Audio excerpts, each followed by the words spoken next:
When it's time to begin, it's on the Rewind Around with Jon Pollock and Ting, the A-Team that makes sense of these things we see in the ring every week on TV. It's Rewind Around for Monday night, download it Tuesday morning from the Post Wrestling site. It's Rewind Around for Monday night on USA Now on the Jon and Wai Take the Mic. Hello everybody, welcome to Rewind a Raw. I'm Jon Pollock along with Wai Ting. How are you doing tonight, Wai? Doing pretty good. Yourself? I'm doing swell. Did you attend the parade today in Toronto? I did. Where did you go? Like what area? Yes. I probably went to like somewhere between Queen and University. Ended up kind of walking all the way down to maybe Front and University. What time did you arrive? I think 12. Okay, so you didn't try to get there early. No, God, no. Yeah, it was crazy. I mean, I don't know if I've ever seen so many people like packed into the downtown core, and I've heard of stories of people like waiting at Nathan Phillips Square since like yesterday afternoon. Yeah, the night before people were there. Like the morning before, like yesterday, like during the day. That's pretty nuts. That's crazy to me. God bless the dedication, but that's crazy. Well, I mean, this has kind of been the case like all series, hasn't it? Like, people waiting at Jurassic Park for like a day in advance to like, just to get a spot to stand to watch the game on a screen. It's just the level of dedication has been nuts. And I guess, this being a free event, technically, other than, your blood, sweat, and tears, I guess this elicited a lot of people to want to dedicate that amount of time. From the moment I got there, like, I knew that this was like, wow, like it was almost impossible to even try to get like a nice view, and like to see the lengths that people went to try to get a view were crazy. Like almost like every traffic like walkway light had somebody climbing up on top of it. Bus shelters had people standing on top of them. Any type of like patio seating on a balcony, a number of like windows in the business buildings above, everything was like sold out, as they say.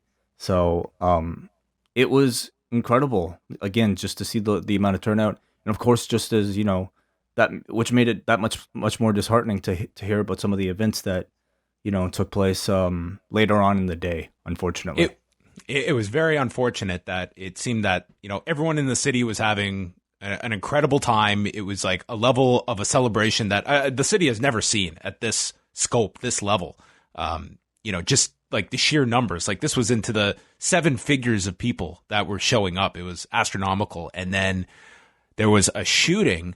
Were you still there when this occurred? Did you have any, did you see people running away? Because the videos were pretty alarming of how fast people were just retreating.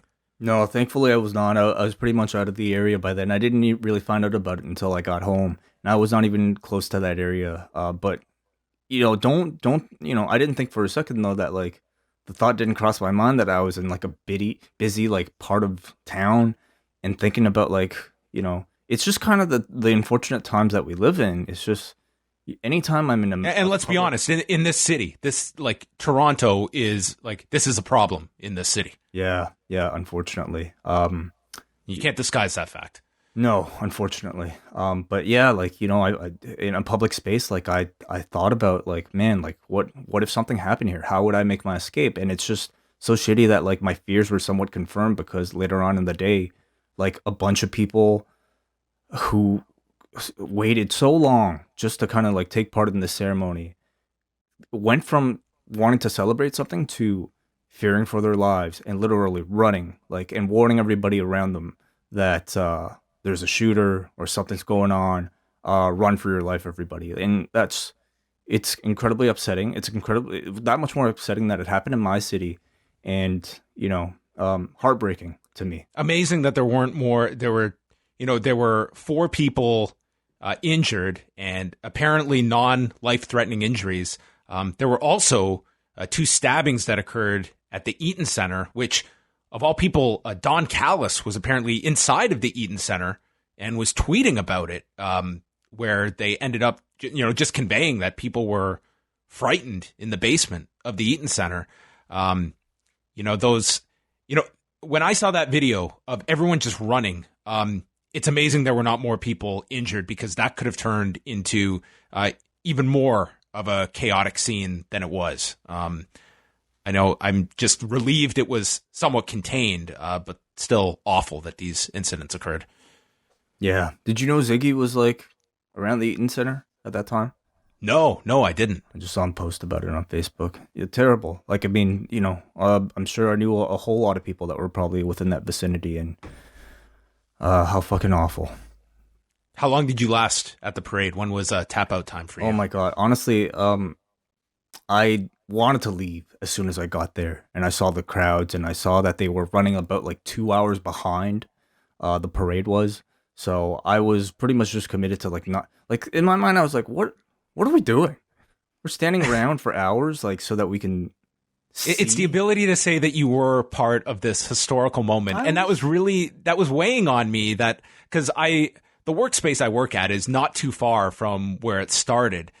And it was just, by the time I sat down, I turned it on at my desk and I watched the coverage all day long. And I was okay just watching it, because I think if I had gone there, first of all, I would have been going by myself. And I think it would have been, after 40 minutes, I think I would have been like, okay, I've got my experience here. And I was okay with my decision to not try. And I was also like, I wouldn't have seen a damn thing.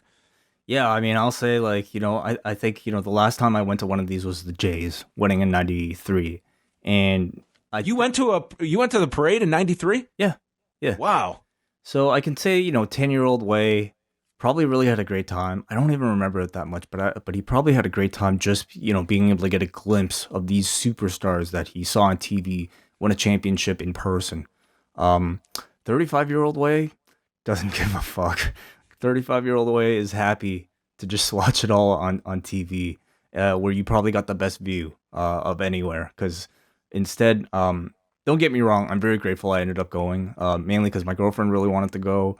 But I guess I have a really wide angle photo of how big Pascal Siakam to show for it.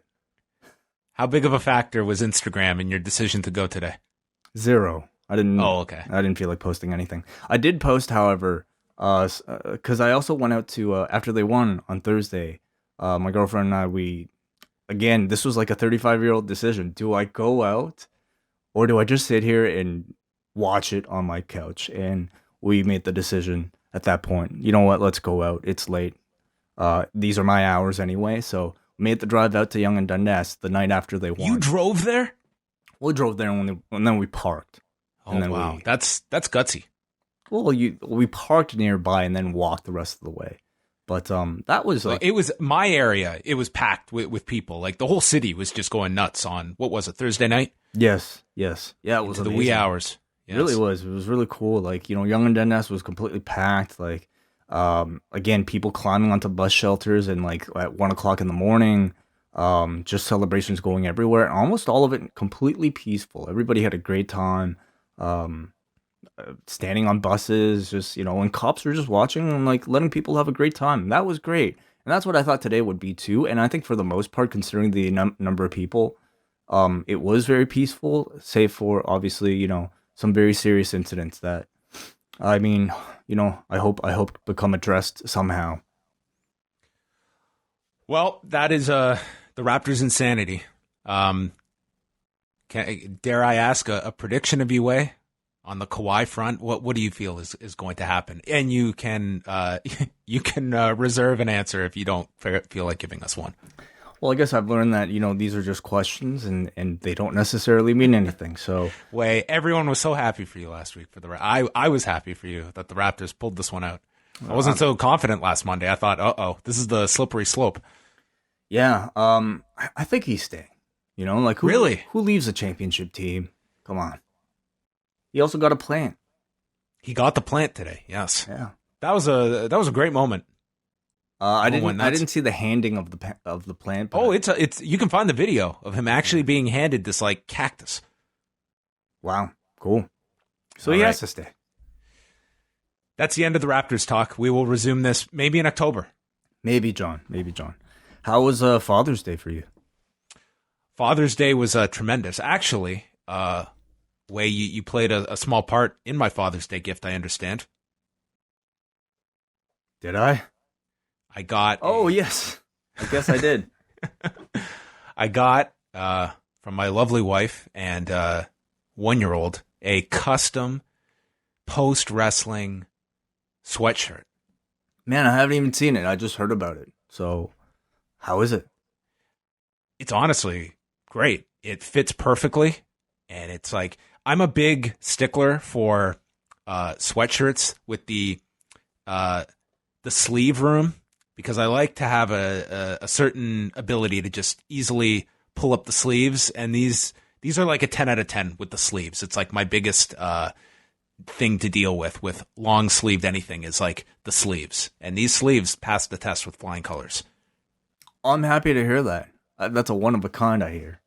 It is. It's literally the only one that has been made. So, what else did I do on Father's Day? It wasn't too crazy. Went out for breakfast, hung out during the day, and then what did I do last night? I celebrated by not having to watch a WWE pay-per-view, so it was a great day. A great Father's Day for that reason alone. Yeah, this was actually a quiet weekend in regards to, there was a Bellator card on Friday I watched, and then it was actually very minimal stuff I had to watch this weekend. Well, enjoy it while it lasts. Well, the G1 announcements all came out, and I realized, I hope you enjoyed this weekend, John, because the next 2 months of your life is going to be non-existent. As we shall chat about in full. We will. But first of all, let's give some stuff away.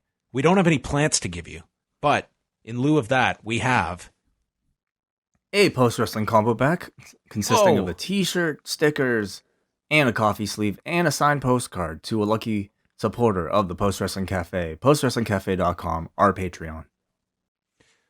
All right, tonight's winner, we are going deep into the list of names. For those unaware, if you are a member of the Post Wrestling Cafe, not only do you get multiple bonus shows every week, but you also are eligible in this weekly draw on Rewind to Raw to leave with a post-wrestling prize pack. So, of those names, Way is searching. He is going this week to the very top of the list, and he is turning it over. And that winner's name, who we may or may not butcher the pronunciation of, is... Alrighty. That winner is Stefan Gosine. Stefan Gosine. A long time supporter. A long time listener. I've seen his name plenty of times. I just had to pronounce it now. So I might be completely butchering it. But Stefan Gosine. Congratulations. Well, I enjoy that you pronounce it, so then they bug you the next day, not me. So congratulations, Stefan.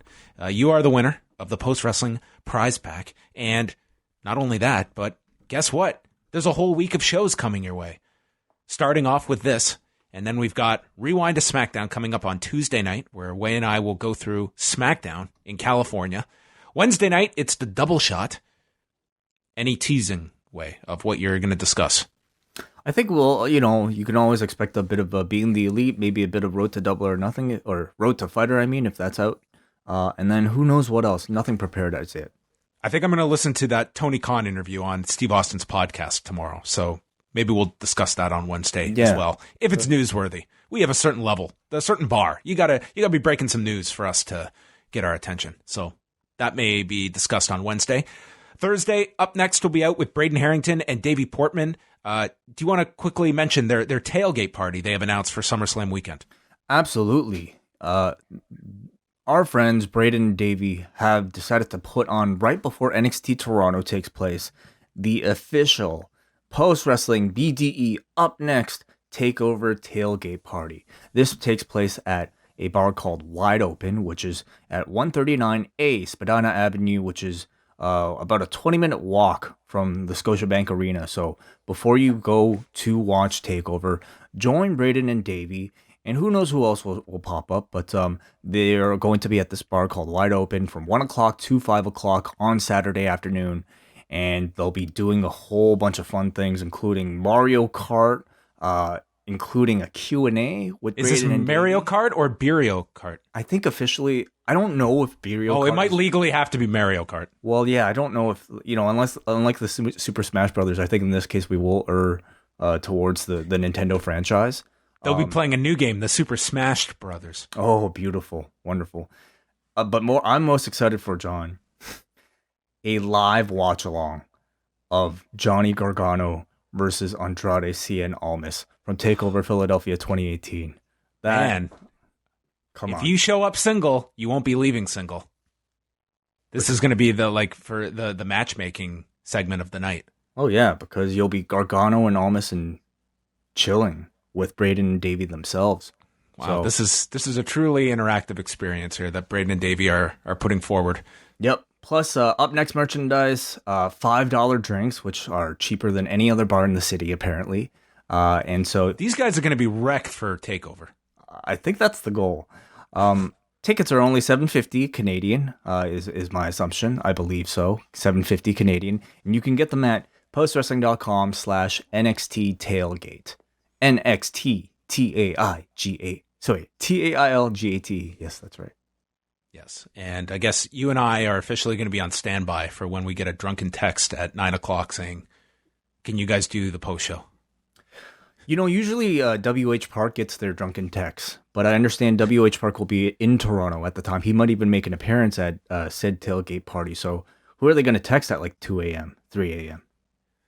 Well, it'll be WH, only it'll be less inconvenient. It won't be 3 It'll in the actually be afternoon for 'em. It'll actually be more inconvenient. Yeah, I mean, middle of the night for them is perfect for WH to receive these drunken texts. I'm surprised he hasn't blocked them yet. Have you ever blocked a caller on your phone?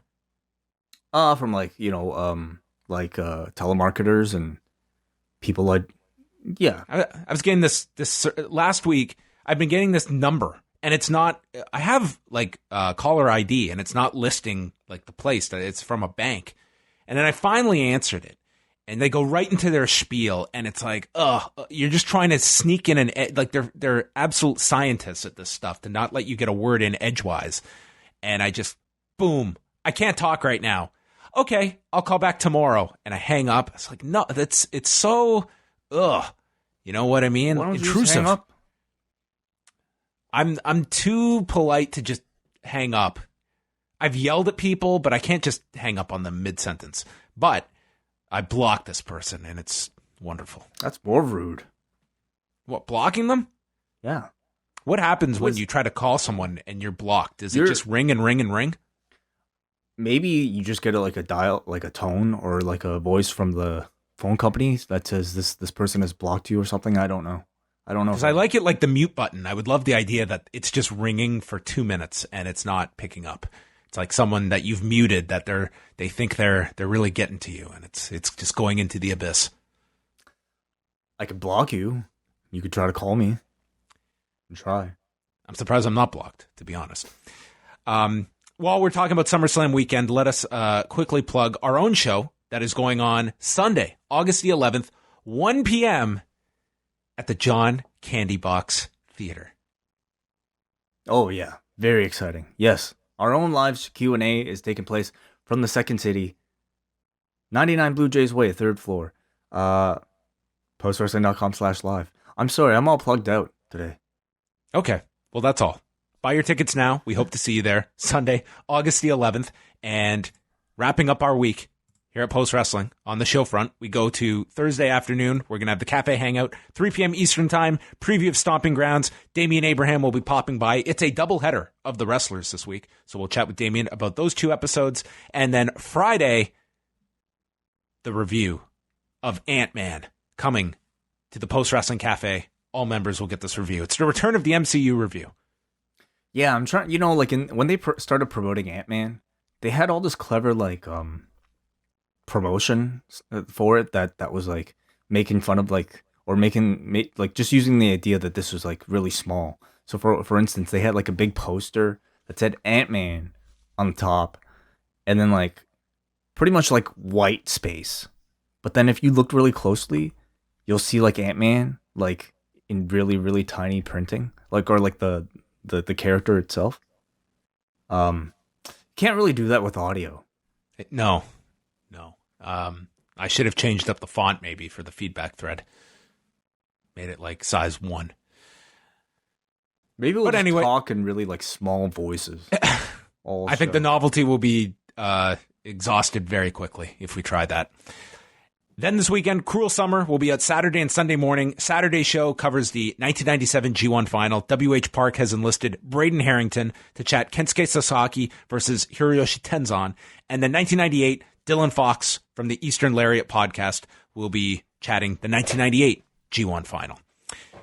And it all wraps up Sunday night, WWE Stomping Grounds post-show. Wai and I will be here live for Double Plus patrons as we will be going through the Stomping Grounds pay-per-view that I am counting down the seconds until, and taking your phone calls and Skype calls, which will be the true highlight of the night. Trust me. So that is all coming up this week. Postwrestling.com, postwrestlingcafe.com. That is it. That's the end of the plugs, Wai. We can now move on. Let's do it. The G1. They're doing another tournament this year. And we have all the listed participants and the matches. So let us first go through these blocks. I have no idea, Wai, what your reaction is. Maybe you hate all this.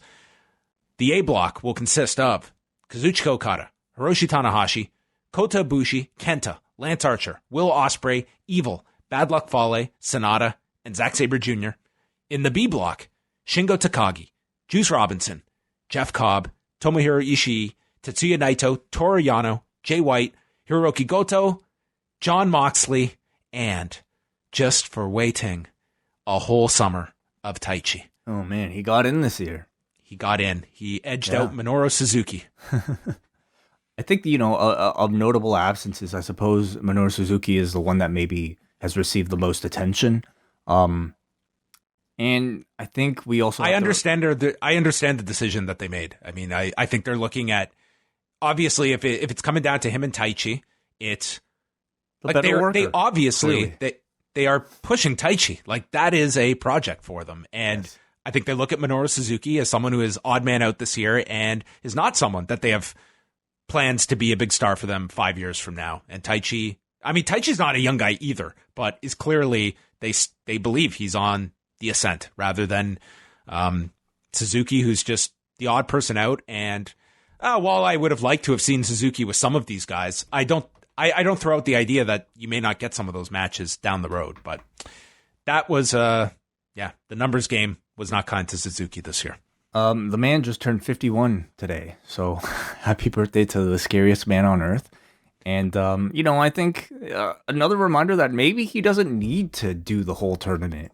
Like, I would rather see another few years added to Minoru Suzuki's career than to perhaps see him go through the grueling process of the G1. Not that he can't do it, of course, he can, but take a break, relax a little, enjoy your year. Maybe next year you'll come back for the G1. I'm okay with that.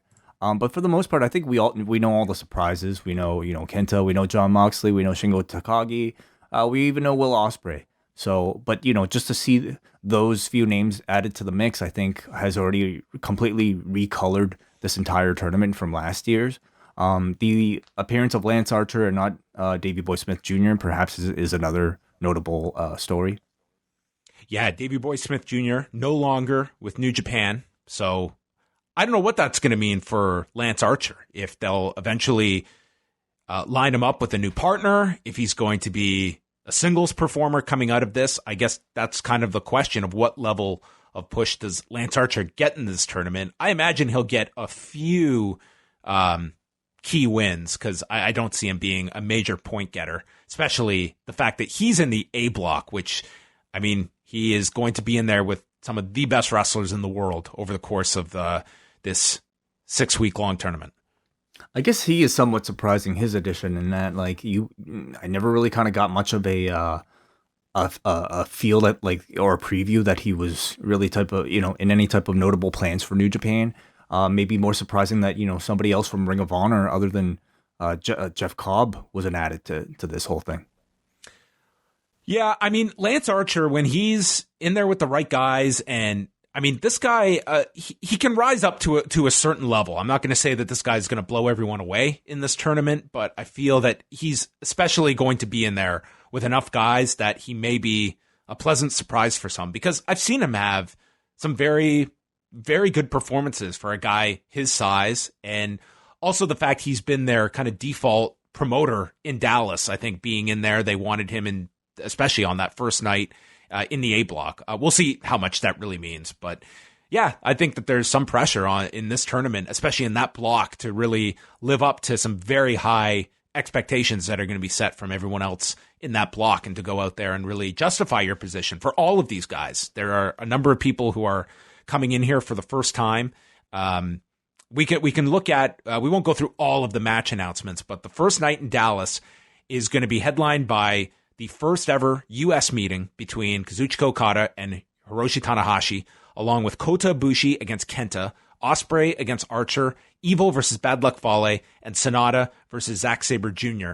Notable is the fact that not only are they not doing A and B block matches that first night, it's just the A block, but Jon Moxley won't even be on the undercard. They have announced that he will miss the opening day along with the press conference, and instead he will be joining the tour the following weekend, July the 13th, when the B block kicks off. So no Jon Moxley in Dallas, and they're telling people that ahead of time.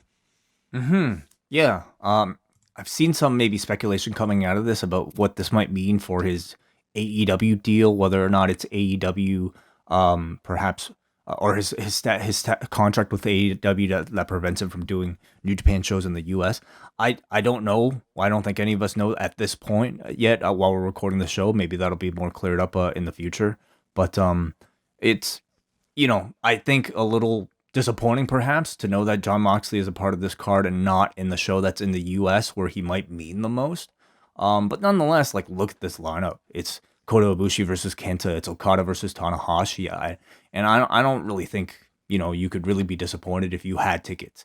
How do you think this will do by the day of?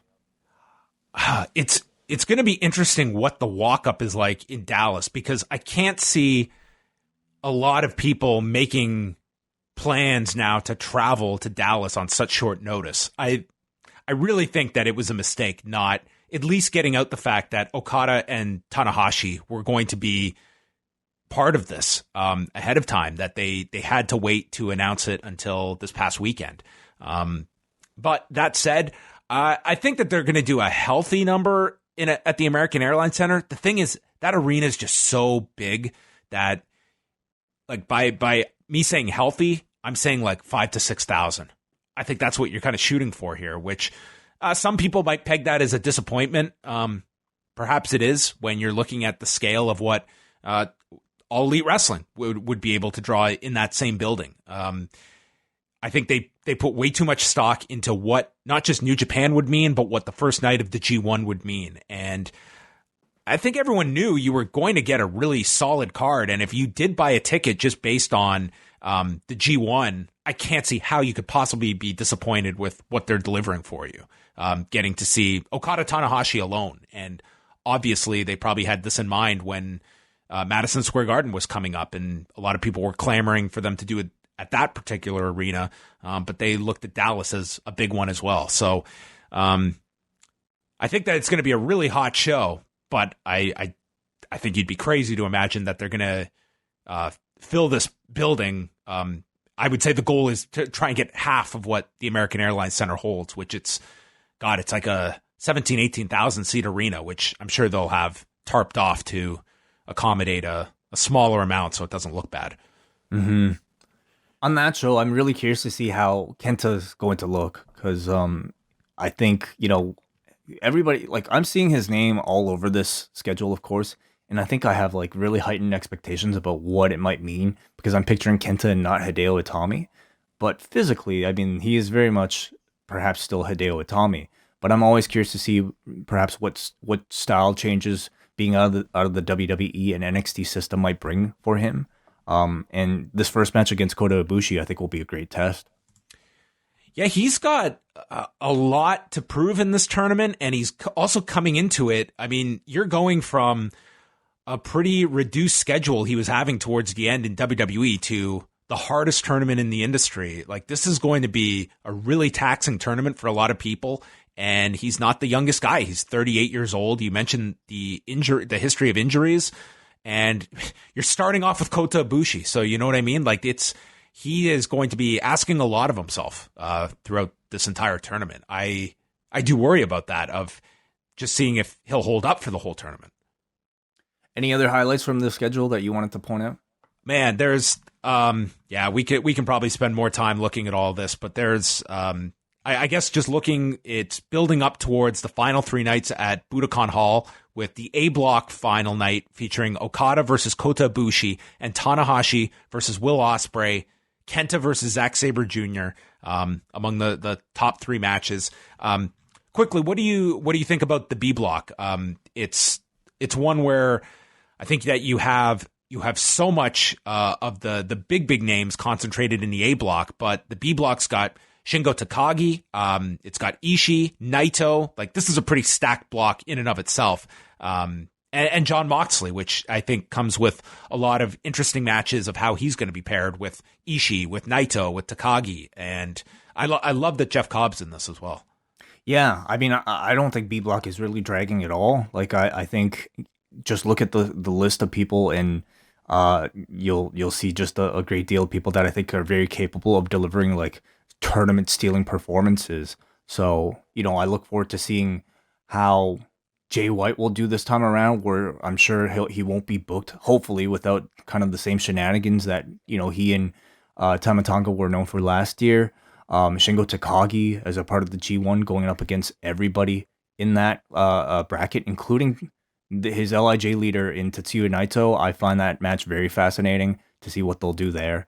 Of course, you have Tomohiro Ishii, who like always steals the show. Like last year, I feel like he was like kind of in the running for like one of the best performers of the whole thing. And also Juice Robinson. I think it's, he's still kind of in a position now where he has to prove himself further in order to elevate him to that next level. And on this last night, he faces Jon Moxley, the guy who just beat him for the U.S. Championship. So, I guess you could somewhat expect that story to either come full circle or perhaps, continue somehow with Juice Robinson and Jon Moxley. Yep. I think if you're looking at last year, like there's a big turnover of guys who were in last year. But when you look at it, it's, if you're swapping out Kenny Omega, that's a pretty difficult name to replace. But Will Ospreay is like probably the best possible person to insert there. And then you're looking at Hangman Page is out. I would suggest in terms of like, star power for like a North American fan or an international fan. I think Kenny certainly had that, but then you also have, I think, Jon Moxley, who kind of fulfills that role, at least in terms of, a casual, regular New Japan fan's curiosity. Right. But I would say that I would definitely feel Dallas would be hotter if they knew Kenny Omega was part of this G1. Oh, yeah, for sure. I think that's where the big difference is. Same with Moxley. Like, if Moxley was a part of that Dallas show, I think it would make a big difference. So, and when you look at the others who are out, Michael Elgin, Hangman Page, Tama Tonga, Togi Makabe, and who's in, like, I think that this year's tournament has all the potential in the world to be the best G1 that they've put out. That A block is just, to me, it could be one of the best blocks they've ever had. Like that series of matches is going to be, you're getting dream matches every single night. Mm-hmm. Mm-hmm. And we'll be talking about every single one. Yes, we will be doing our regular G1 coverage, so be sure to catch all of that, and that will be beginning Saturday, July the 6th, with the Dallas show at the American Airlines Center. We've already gone long, so let's just quickly zip through some news here. On today's edition of Being the Elite, they did announce the mystery partner for Pentagon Jr. and Rey Fenix to take on Kenny Omega and the Young Bucks at Fyter Fest, and it is going to be Laredo Kid, who just popped up on Impact Wrestling last week in a segment where he stole the wallets of the Rascals. So this was revealed and should be a pretty hot match. Like, this looks like a great card at Fyter Fest. Yeah, I don't really know Laredo Kid, so I'm looking forward to seeing him here. He's just coming off that match with El Hijo del Vikingo, so there's a ton of buzz on him at the moment. And yeah, great opportunity, I think, for him to stand out on this show. Fight TV has announced they're going to be carrying this show. It's going to be $10 US. So this is, it's fine. It's listed as $10 US, but it's available to those outside of the US because of the BR Live restrictions, where If you sign up for BR Live in the US, you get it for free. Okay, so it's free in the US on BR Live. Outside of the US, it's $10 on Fight. Correct. Got it. Cool. Yes. Which I think it's fair to. This is a $10 show. At least, yeah. Did you happen to see this fall that Aerostar took at the AAA show on Sunday night? I guess suppose technically it was a dive, but yeah, pretty much he fell on a group of guys. I did. I mean, he climbed, like he's done this a bunch of times. He climbed this lighting rig, and the speed at which he came down at was frightening. The landing was frightening, and just crashed his neck on the floor. And apparently, Bryan Alvarez has reported that he suffered a concussion, which is not surprising. And beyond that, I mean, it seems that he's, I guess, relatively okay if you would watch the clip in comparison to how he's feeling. I'm sure he doesn't feel great, but I guess this could have been a lot worse. This was a really crazy clip to watch, and I feel we're saying that a lot, like almost every week now. Well, yeah, like hot off the heels of Naito and Ibushi, I think, the discussion continues to be what is too much risk for the wrestlers that we watch on a regular basis. I feel like, that's being tested weekly, and I think the audience's appetite for that level of risk is being tested on a regular basis. And it's interesting how we're kind of in a time where people are feeling kind of at least responsible enough to speak out when they see something that they don't like. I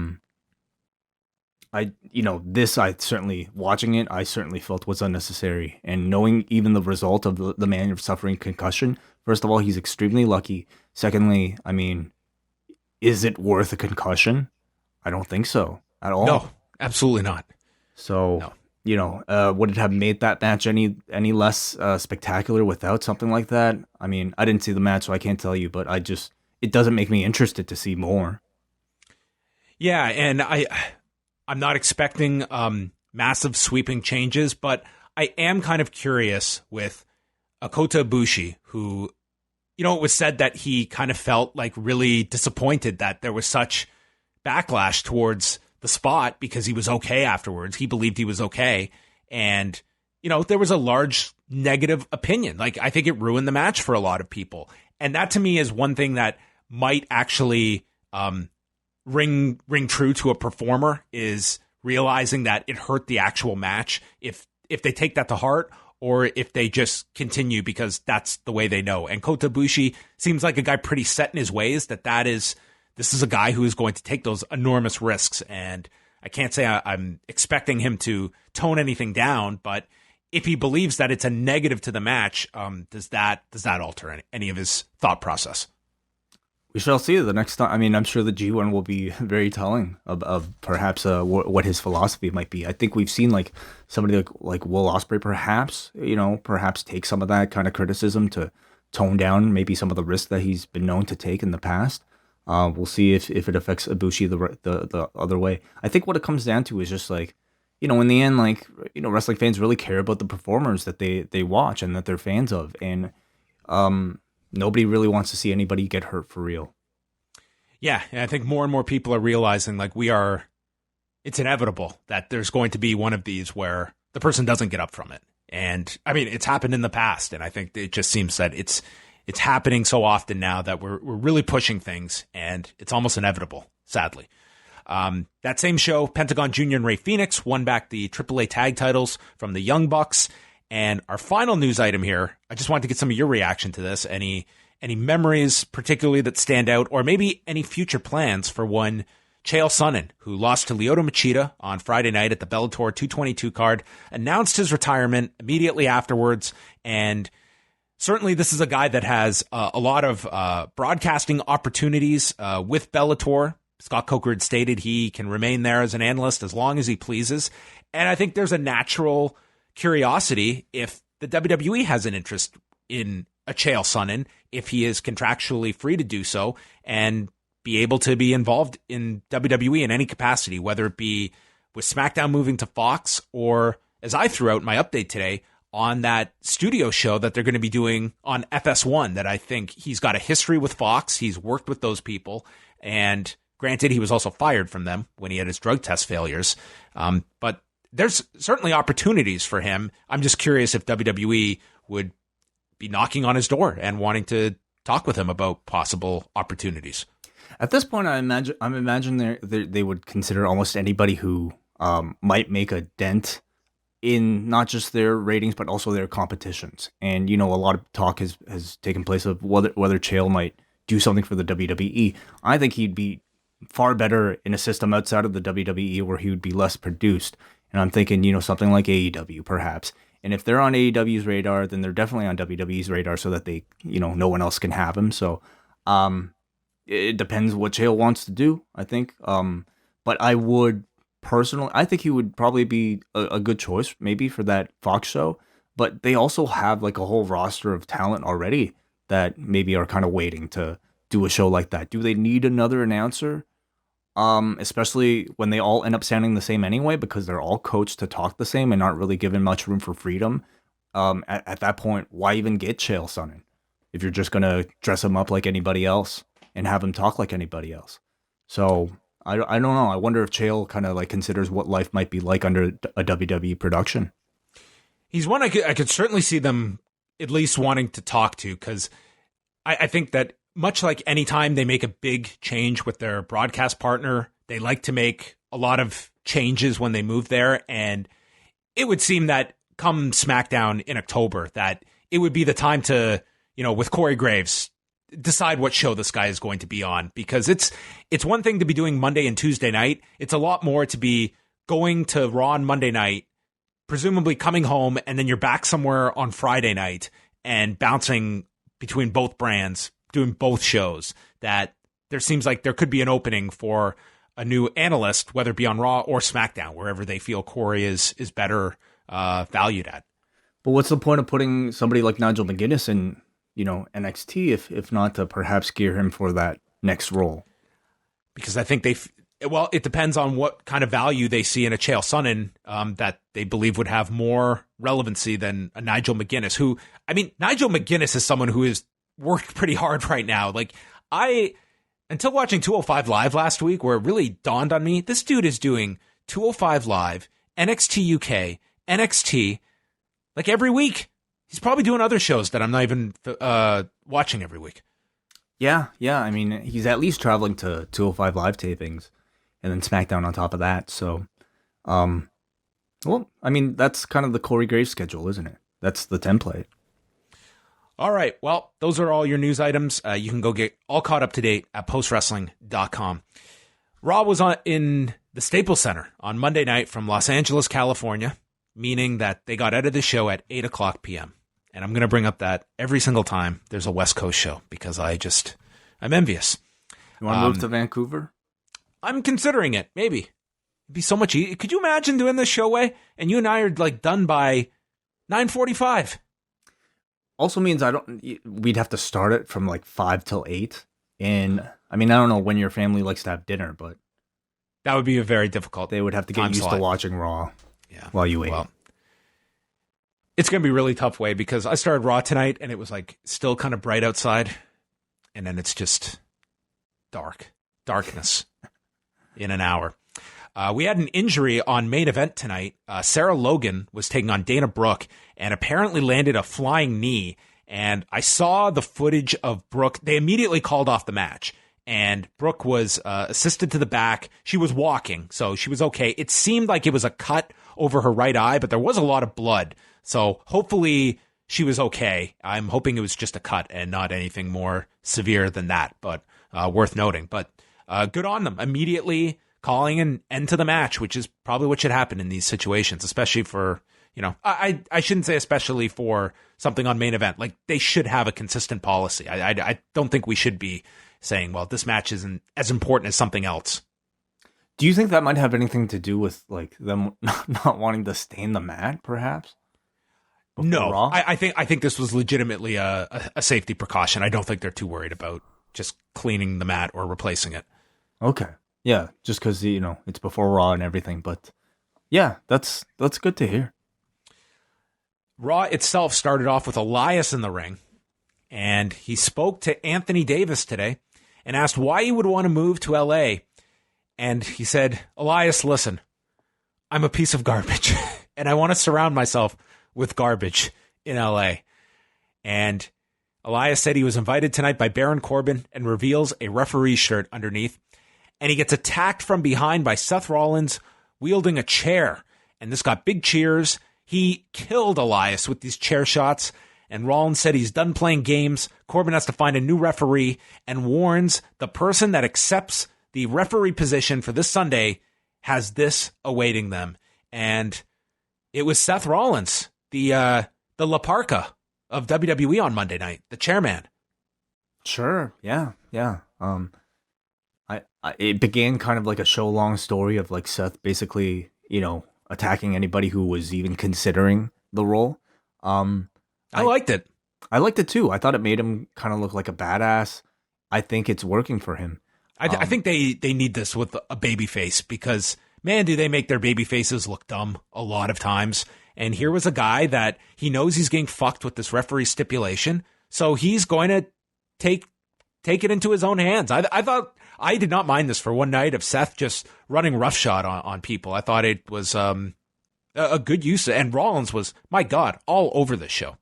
I felt like, the rise of Becky Lynch and the way they even decided to like turn Charlotte, if you could call that even a turn when they initially did it by having her like use the kendo stick on Ronda so much. I feel like they've kind of like become very aware that their baby faces get more over when they start to look, a bit more kind of violent and aggressive. Kendo stick attacks always get loud applauses. And here it was Seth Rollins with that same level of intensity, only using a chair. But boy, man, he did some damage to that chair at least on some of these backs. So Elias is laid out, and next was the Fatal 5-Way. So each person took turns doing their entrance and attacking Elias. First, it was Miz coming out and hit him with a skull-crushing finale. Elias got speared by Bobby Lashley, took a Cesaro swing, a code breaker from Ricochet that is called double knees to the face, and a power slam from Braun Strowman. This used to be the treatment that someone would get right before they were like being written off the show. And that's like, they just killed Elias here. But it's Elias. Like, he's sort of already kind of like a joking character anyway. So, like, he recently won the 24/7 championship. So I think if you've even touched that belt, you're pretty much, so low on the totem pole that you're a comedy guy and you can kind of afford things like this. He certainly, like, doesn't lose that. Like, he's in the same spot he is now after tonight. But I thought this was like a fun house show type of segment.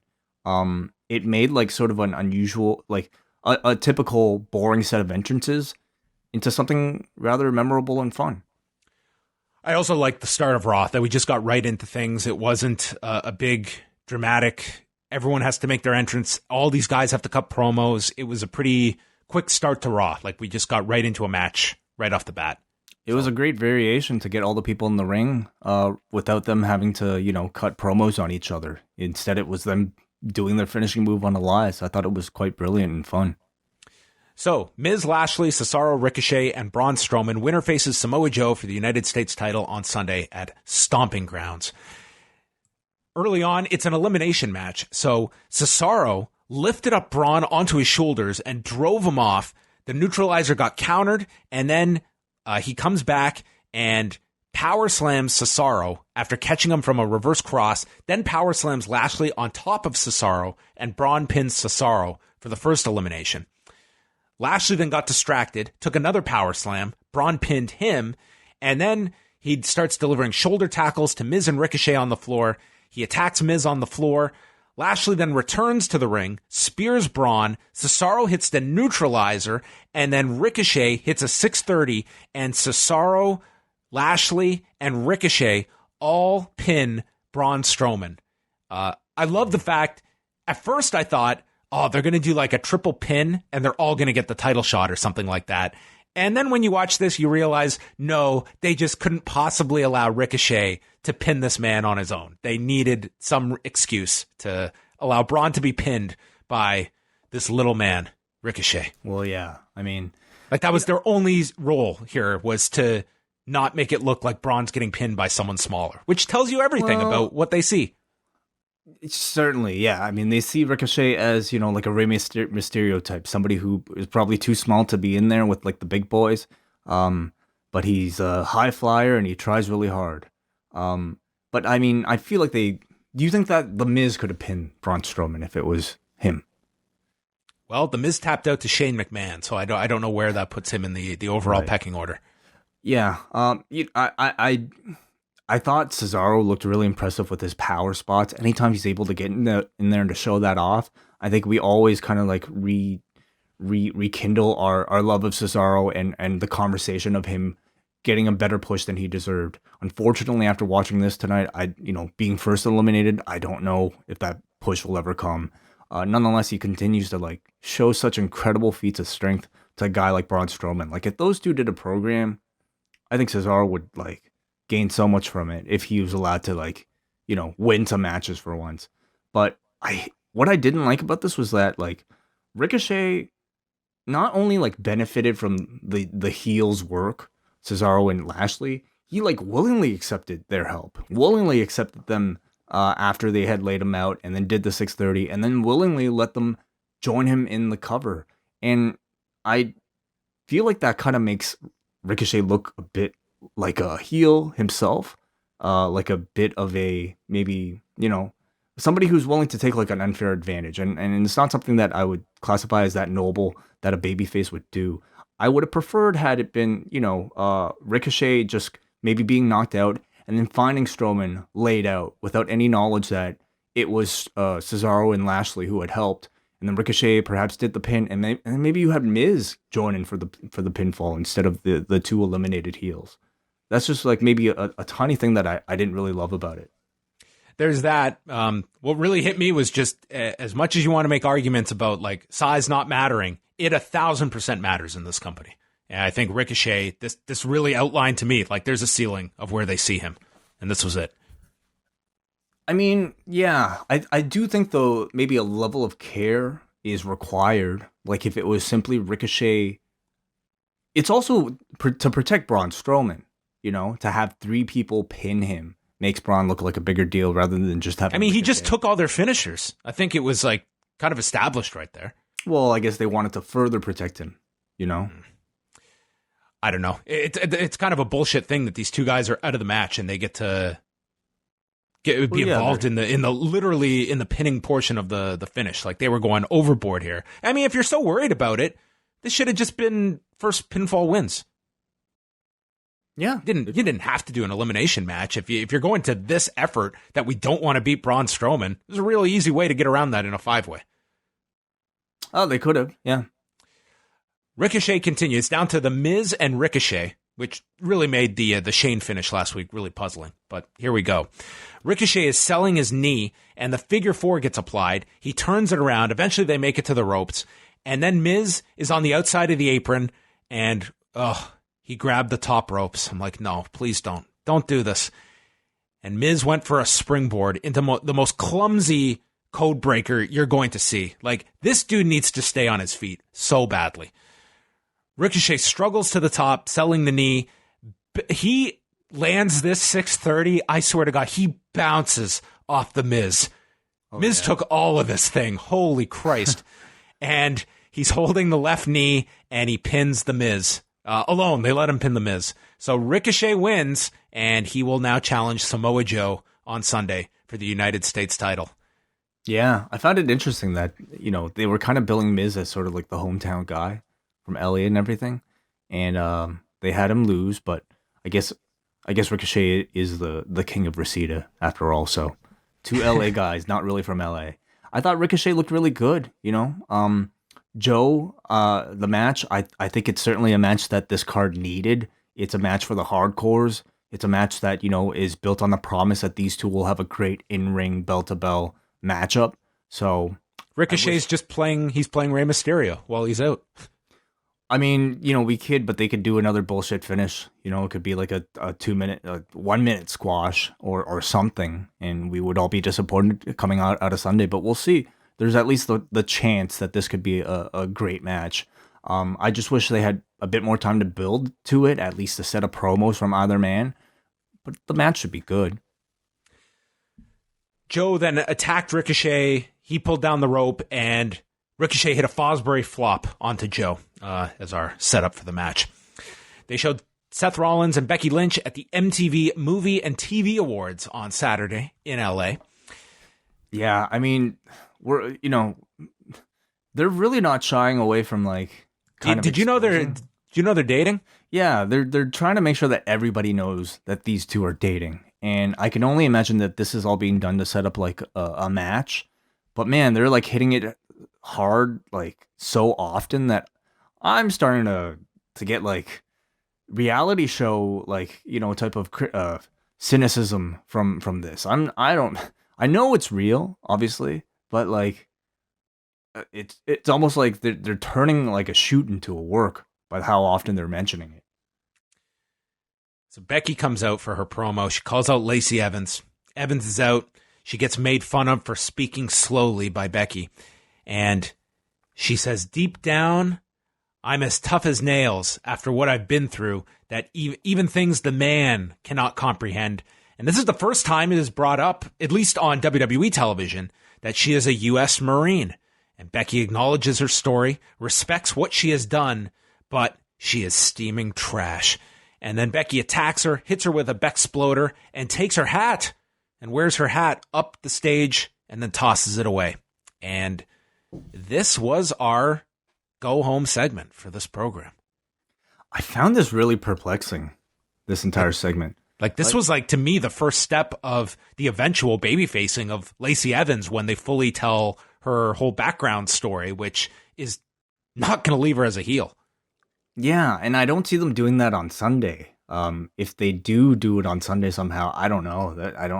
It sort of would be a weird roundabout way of turning somebody babyface. But that's the inkling I got. Like, I've never seen a heel bring up their past in the American Army as a way to get heel heat, unless that heel, of course, was talking outside of the U.S. But here, like, you have the ex-Marine bringing up her past as an ex-Marine in a feud with somebody who's not American. So I don't know if this LA audience really knew how to react to this. Surely you can't boo a U.S. Marine.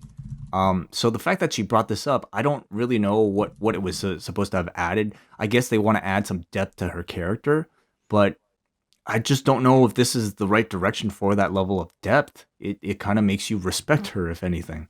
It actually... like, as a baby face, Right.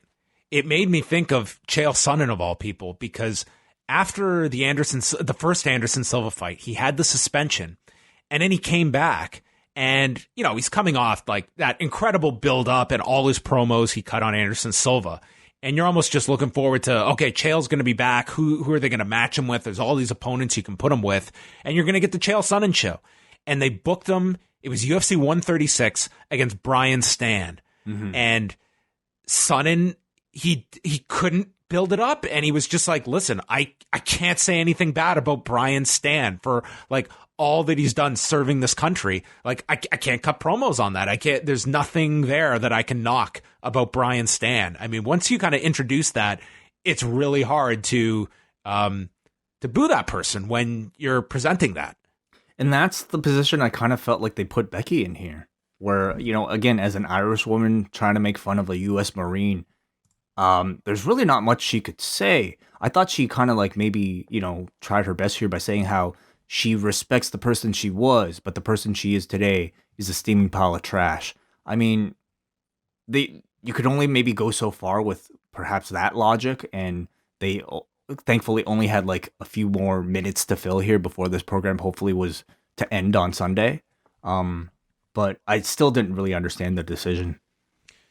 The Revival were in the back, and they met up in Shane McMahon's VIP lounge with Drew McIntyre and Shane inside, and they were all drinking champagne.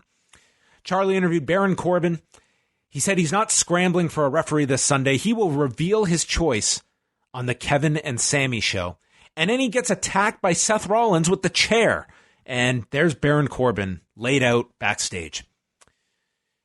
Daniel Bryan and Rowan came out and explained that they were brought here by the McMahon family. So the McMahon family are behind these wildcard invites. Is that what I'm learning here? I guess so. I mean, they're I guess technically involved with everything. Tonight was also the night I refuse to count these anymore. I don't care. They don't care, so I definitely don't care. I counted. The result is ridiculous. Was it 4? Oh, depends on who's what kind of like asterisk they add to the whole thing. But so stupid. It's so stupid. I think I counted like 9 by the end of the night. Oh my God, this stupid thing. This is the worst gimmick of the year. The wild card. Pretty dumb. Bryan is here to lift LA out of the smog, educate and excite the people. He's going to destroy Seth Rollins. This match was announced earlier in the day. And prepare to be excited. And then they got interrupted by the Viking Raiders, who are back from obscurity. They come out. There was a brief stare down. Bryan and Rowan looked at each other. They were like, aren't we feuding with heavy machinery? Rowan was like, yeah, I thought so. Yeah, let's just go. This makes no sense. And then the Viking Raiders murdered Russ and Randy Taylor in 33 seconds with the Viking experience. Well, normally I would suggest that this might be like a clever bit of foreshadowing, but no, don't go down that roadway. That's a mistake. They've done this so often where like, oh, one segment's supposed to bleed into another. Let's just have these two people look at each other on their way up the ramp, and it never leads anywhere. So remember when the Usos pinned Bryan and Rowan in a non-title match last month?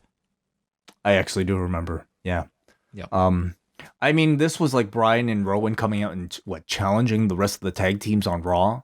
And so I suppose the Viking experience were supposed to represent that one of those tag teams. Now, like, I further believe that this isn't going to lead anywhere because throughout the course of this match, I came to realize that the Viking Raiders are supposed to be heels. And I know that they're heels because as they cut to the camera, the crowd in the front row, everybody's like booing them with like thumbs down, almost like to like a hilariously kind of like staged extent. And of course, this is where we saw Truth and Carmella dressed in even though the Viking Raiders stood up to Rowan and Daniel Bryan. No, that made no sense. Well, like not only that, they did nothing heelish at all in the match. No, they just kill people. Who's gonna boo that? So like, you know, yeah. Anyway, so you know, like if you're watching the Viking Raiders themselves, look, never mind the fact that you might have seen them in NXT where they were complete baby faces, but if you've only seen them on Raw, you would have no reason to boo them. Yet, like this cutaway to this audience had everybody just like booing them like this was like world class and like you know, complete with like thumbs down. Who boos using thumbs down in like 2019?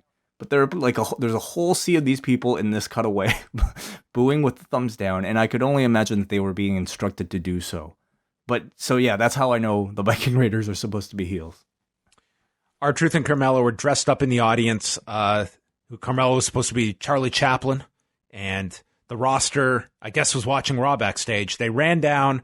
Truth goes underneath the ring. Titus O'Neil comes out from underneath the ring, and that allows Truth and Carmella time to escape. And that was all the 24/7 stuff we got. So I guess R-Truth arrived in that box. Okay. After You're being right. left in there all week. There was zero payoff to that. What the hell? He lived, Way. He lived. Was there something online or something? Well, I know he like cut a promo. Even online. If there was something online, they should have had a clip tonight. Absolutely. Yeah. How did he get out of the box? He said he had 3 breaths left on SmackDown. So, man, he's got some incredible lung capacity, I guess. I'm surprised I forgot about that. It was so simple. It's like, oh, are you surprised? Well, no, like seriously though, like he was transported. Like they kind of wrote their own story, right? Like he was being transported to Raw in a box. You're left wondering how he's going to get out of the box, and thus you have to tune into Raw to do that. But next we saw him, he was just like in a costume in the crowd with Carmella. I'm literally scanning here to see if we got some out of the box reveal from R-Truth. I'm seeing nothing. There's nothing here. So I'm sorry, folks. Figure it out. It's like they're giving the audience all the power now. You even get to book the angles in your mind. Kevin Owens and Sami Zayn came out, including Zayn playing the air guitar. Oh yeah. Him and Kyle O'Reilly. It's going to be quite the Canadian showdown between these two. And Rick Tanahashi. What about Rick Boogas? Is that how you say his name? I don't know how you say his name. Before we go to their segment, Heath Slater walked into Shane McMahon's lounge, and I don't know what was going on here, but there was like you couldn't hear them. So Michael Cole is just trying to cover and talk over them, and he's trying his best here. Finally, they get the audio up. Yeah, it seemed like they had some audio issues, and I guess Cole had to kind of like talk over the dead air. I thought Cole, for thinking on the fly, he was, he's a pro at this stuff. Probably instructed to do it, right? I would love to have an audio fuck up and have that voice in my ear reacting rationally, I'm sure. Shane says it takes a lot of balls for him to come in here and ask for a raise, which is what Heath requested. And Shane says, I've got kids too. The answer is no. And they kick him out. And then outside, Heath Slater phones his family. And Drew McIntyre walks out of the lounge and he walks up to Heath Slater. And he's talking about how they go back together. And I remember about 3MB. I had not put this together at all during this segment. 3MB reference. It was a 3MB reference. And he reaches in and he takes some money out of his pocket. And Heath is saying, no, it's okay. It's okay. And then the money drops and Heath picks it up and Drew nails him and he kills him. And the Revival has to come out and stop him. Dawson pockets the cash.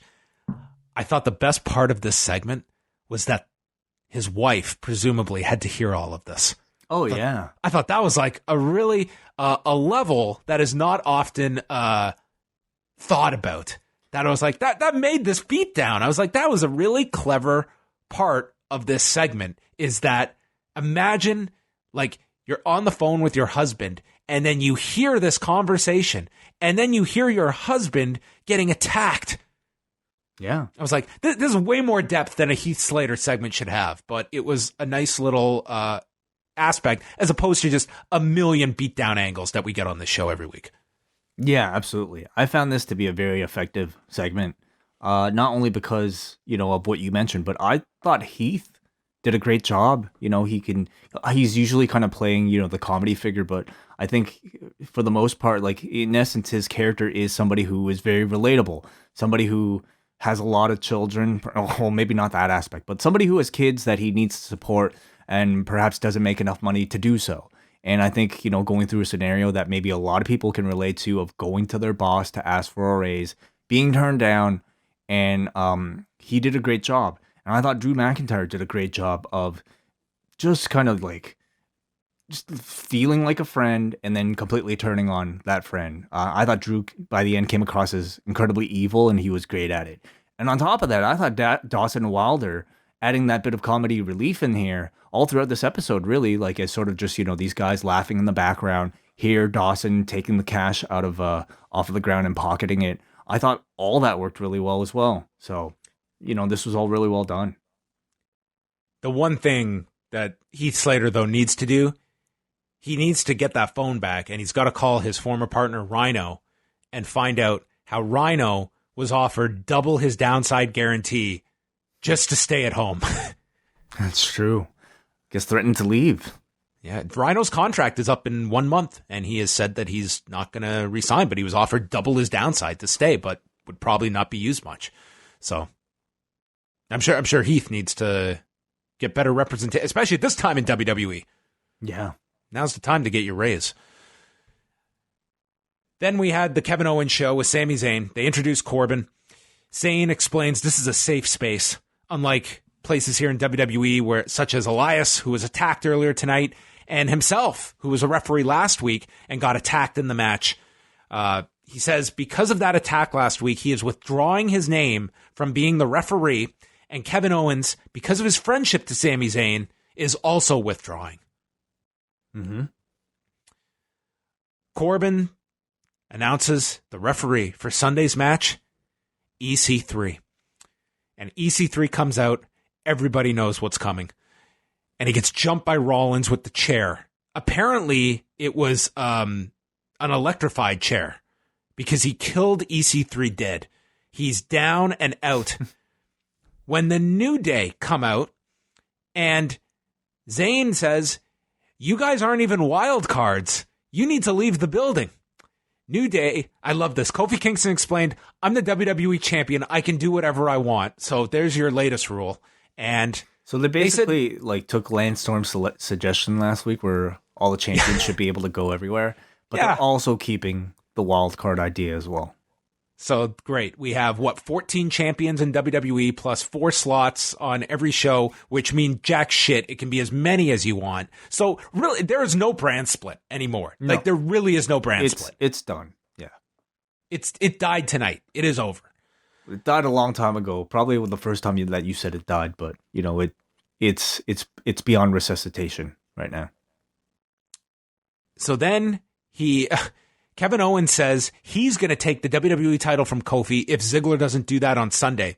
And Kofi brings up, "Do you remember Money in the Bank?" And that was hilarious because then he qualified it by stating, "For those of you that didn't see Money in the Bank, Kevin Owens did not beat me at Money in the Bank." And I think there were a lot of people in this arena who had no idea that these guys had a match last month at Money in the Bank.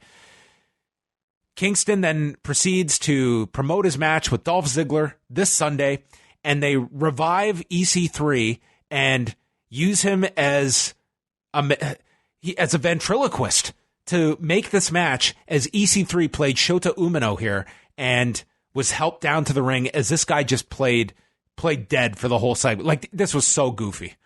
That's what I was thinking of. It was Shota Umino, yeah, that did the Weekend at Bernie's thing last. So... yeah, I mean, it was totally goofy. I mean, it's a New Day segment. Very representative of EC3's run. There was a point here where, like, there were people chanting for EC3, like a small section of it, okay? But I think it just tells you that, I think they were chanting E3 for the convention in LA. They were chanting EC, I think it just tells you, like, maybe how hard EC3 has been buried up until this point. That a small section of this audience is starting to cheer for him because they feel sorry. So they've successfully given EC3 the Daniel Bryan push, at least to a small contingent of this crowd. So you know what that means. It means probably this Bernie gimmick is probably going to continue for him.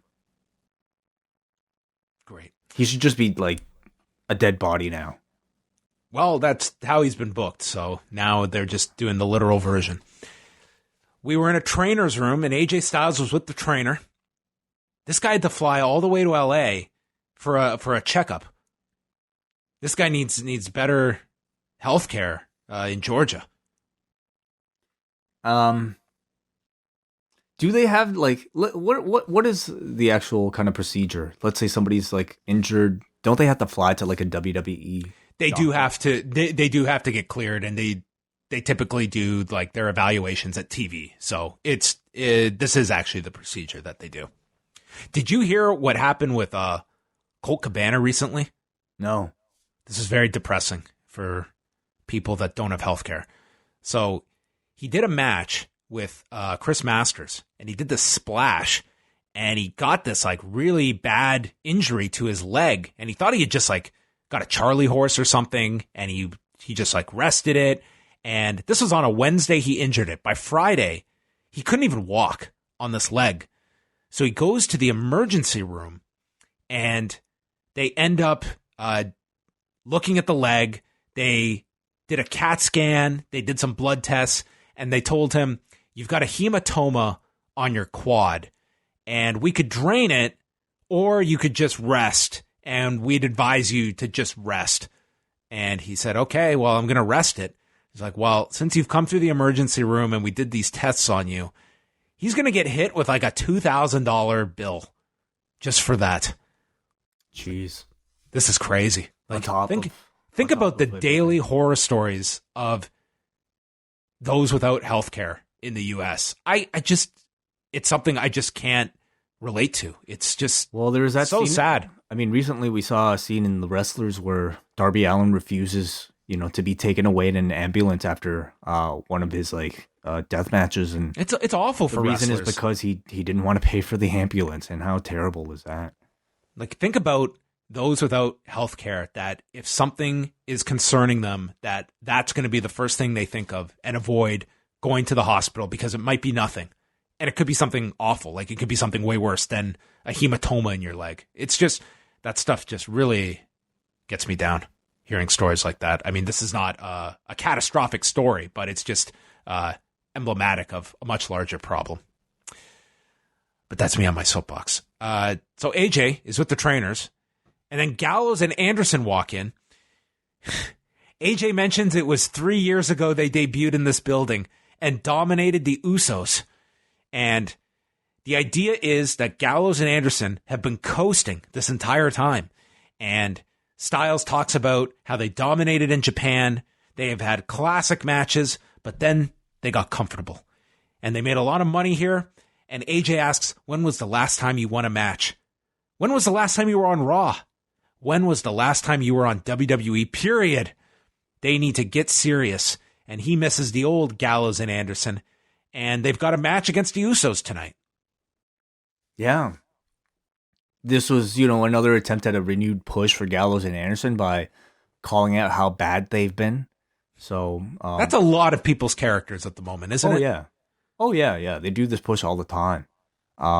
Sometimes it just feels like 80% of the people's motivation is, I'm overlooked and not valued enough. Yeah.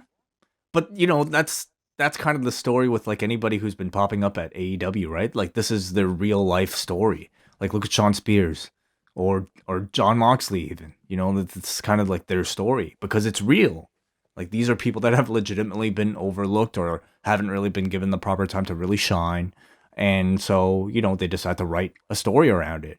I'm always willing to give it a chance. I like that AJ is sort of like the motivational coach here for his buddies.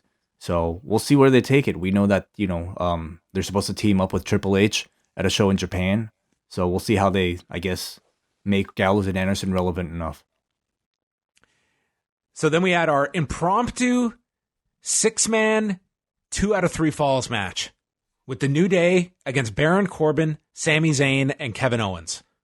I don't know why this was made 2 out of 3 falls, but it was. They didn't even mention, like, this match wasn't even properly made. Oh wait, it was made by EC3, who was dead.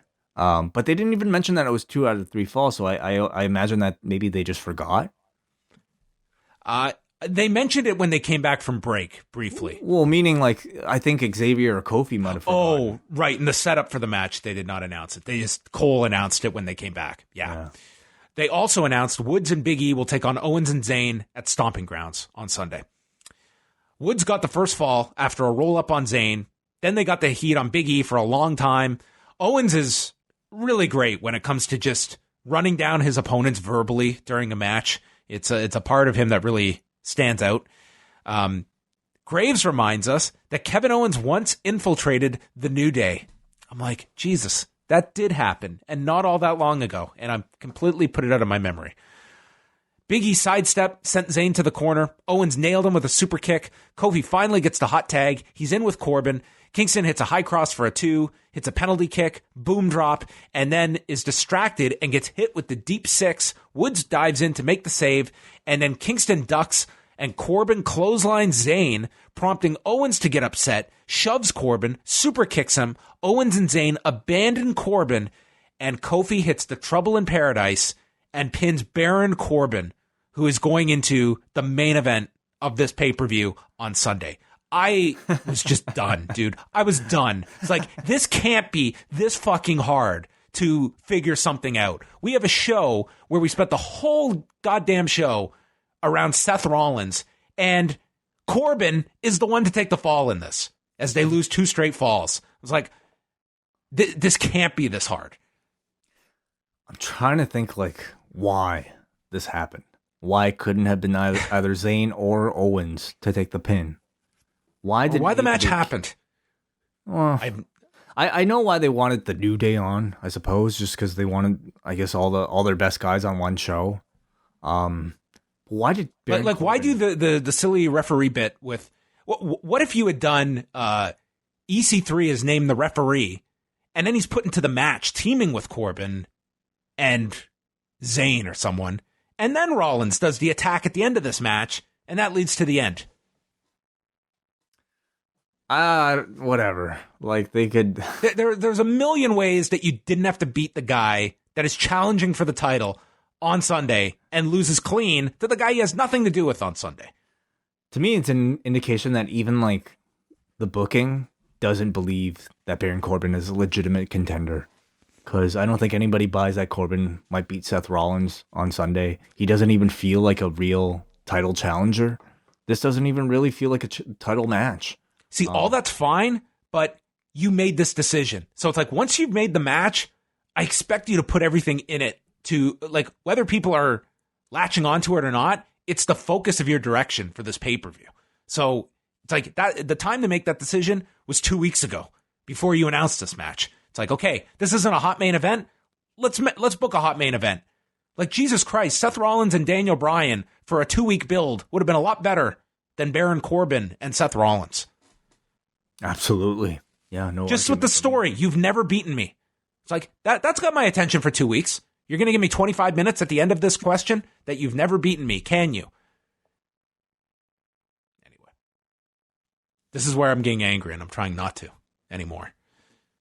Nikki Cross is in the dressing room, and Alexa Bliss gave her a coffee mug. Check your blood pressure or heart rate during this match? Oh, it was through the roof. I was getting angry here. Alexa Bliss handed her the coffee mug with a note inside inviting her to team with Alexa for a tag title match tonight. And Cross is just over the moon, excited to be taking on the IIconics tonight. And Bliss says that after she beats Bayley on Sunday, the WWE will have a champion that knows how to treat fans properly. And Cross is questioning, what do you mean by that? And Cross is getting all excited, and Bliss tells her, try decaf next time. And Nikki Cross, not a fan of decaf. No, I guess not. Yeah. Is this why she is who she is? Are we learning she's a caffeine addict? Yeah. Are we learning like sanity is sanity because of coffee? Is that the story? And Eric Young has suddenly weaned off of caffeine. Oh my God. Same with Alexander Wolf and God, she's gonna get some ridiculous WWE nickname like the Caffeined Nikki Cross. Fiend. Caffeine. Very good. Paul Heyman was on this show. He was in the ring. He announced he will not be the referee on Sunday, nor does he want to be, because anyone that accepts that role is a dumbass because they're going to get beaten down with a chair. And he asks, what do the LA Lakers and Seth Rollins have in common? They both traded away their balls. The Lakers traded their ball, who was, remember when he was on Raw once? Yes, I do, yes. Yeah, that was fun. They traded their ball so LeBron could have a playmate when he disappoints the city. Rollins traded away his balls for a steel chair because that's the only way he's man enough to fight Brock Lesnar. And Rollins is vulnerable tonight. Maybe Brock will be here tonight. Maybe he'll be here on Sunday. Maybe next Monday. No one knows, including Seth Rollins. I don't know if anybody but Paul Heyman, maybe Samoa Joe, would have been able to make that gag work. Like, no, Triple H. Promo. This is Triple H's promo material here. Yes, balls. Yeah. Oh man. Is that it? What I don't know. I guess you've got to remind people about this Money in the Bank, but it was like, God, not a soul. Like, I didn't think it was necessary. No, not at all. I don't even think it was necessary. If anything, it would like, I think they should be cooling off on like the Brock teases completely. So that if it ever does happen, it means that much more. I didn't think this was at all necessary. Like, logically, why doesn't Baron name Brock the referee? Well, you can't afford Brock. You probably can't get Brock to show up. Right? Because, like, and also Brock will probably just beat him for the belt. So why would Baron Corbin want that? I guess you don't want to put that threat there. Yeah. But it throws off Rollins then because he's got to deal with both these guys. But you're right. The price tag would be high. Corbin is backstage and He's trying to sell Eric Young on the idea of being the referee. Eric Young's going to think about it. And Corbin leaves. Rollins walks up to him. By the way, I don't know if I've heard Eric Young speak on the main roster before until this point. I thought halfway through this promo, I wonder how many people are watching this and have no idea who this guy is. Plenty, I bet. Because he's not even in his sanity gear. It's like he's not. The gimmick's done. Yeah, he's in his Eric Young gear. He doesn't even look like the Eric Young of TNA. No. Like, he looks different. Yeah. I'm sure there were people who had no idea who this guy was. And he walks into Rollins, and before Rollins can kill him, he says, I'm going to turn it down. And Rollins tells him, just relax. We go back a long way. And then destroys Eric Young. Okay, I guess the idea is that, like, Young was lying to Rollins and he wasn't going to turn it down. Yes. I didn't really get that impression, though. Like, I almost felt like he was just entertaining Corbin, but, like, lying to Corbin. And then Rollins just, like, you know, telling the truth to Rollins. I know, like, I don't know. But then, like, to me, this was like an unprovoked attack. Well, maybe Rollins has enhanced hearing, and he could hear Eric Young saying, I'll think about it. And, like, here's this guy who's just going to tell you what you want to hear to your face, and maybe thinking, well, this guy's just bullshitting me now, just like he was talking to Baron Corbin. Maybe he is going to fuck me, so I'm going to preemptively fuck him. He's not going to have many friends with that level of paranoia. Well, this is the last time we may see Eric Young on Raw, or at least for the time being. I think he and EC3 should just come back as, like, zombies. Like puppets, basically. The TNA champions. Yeah.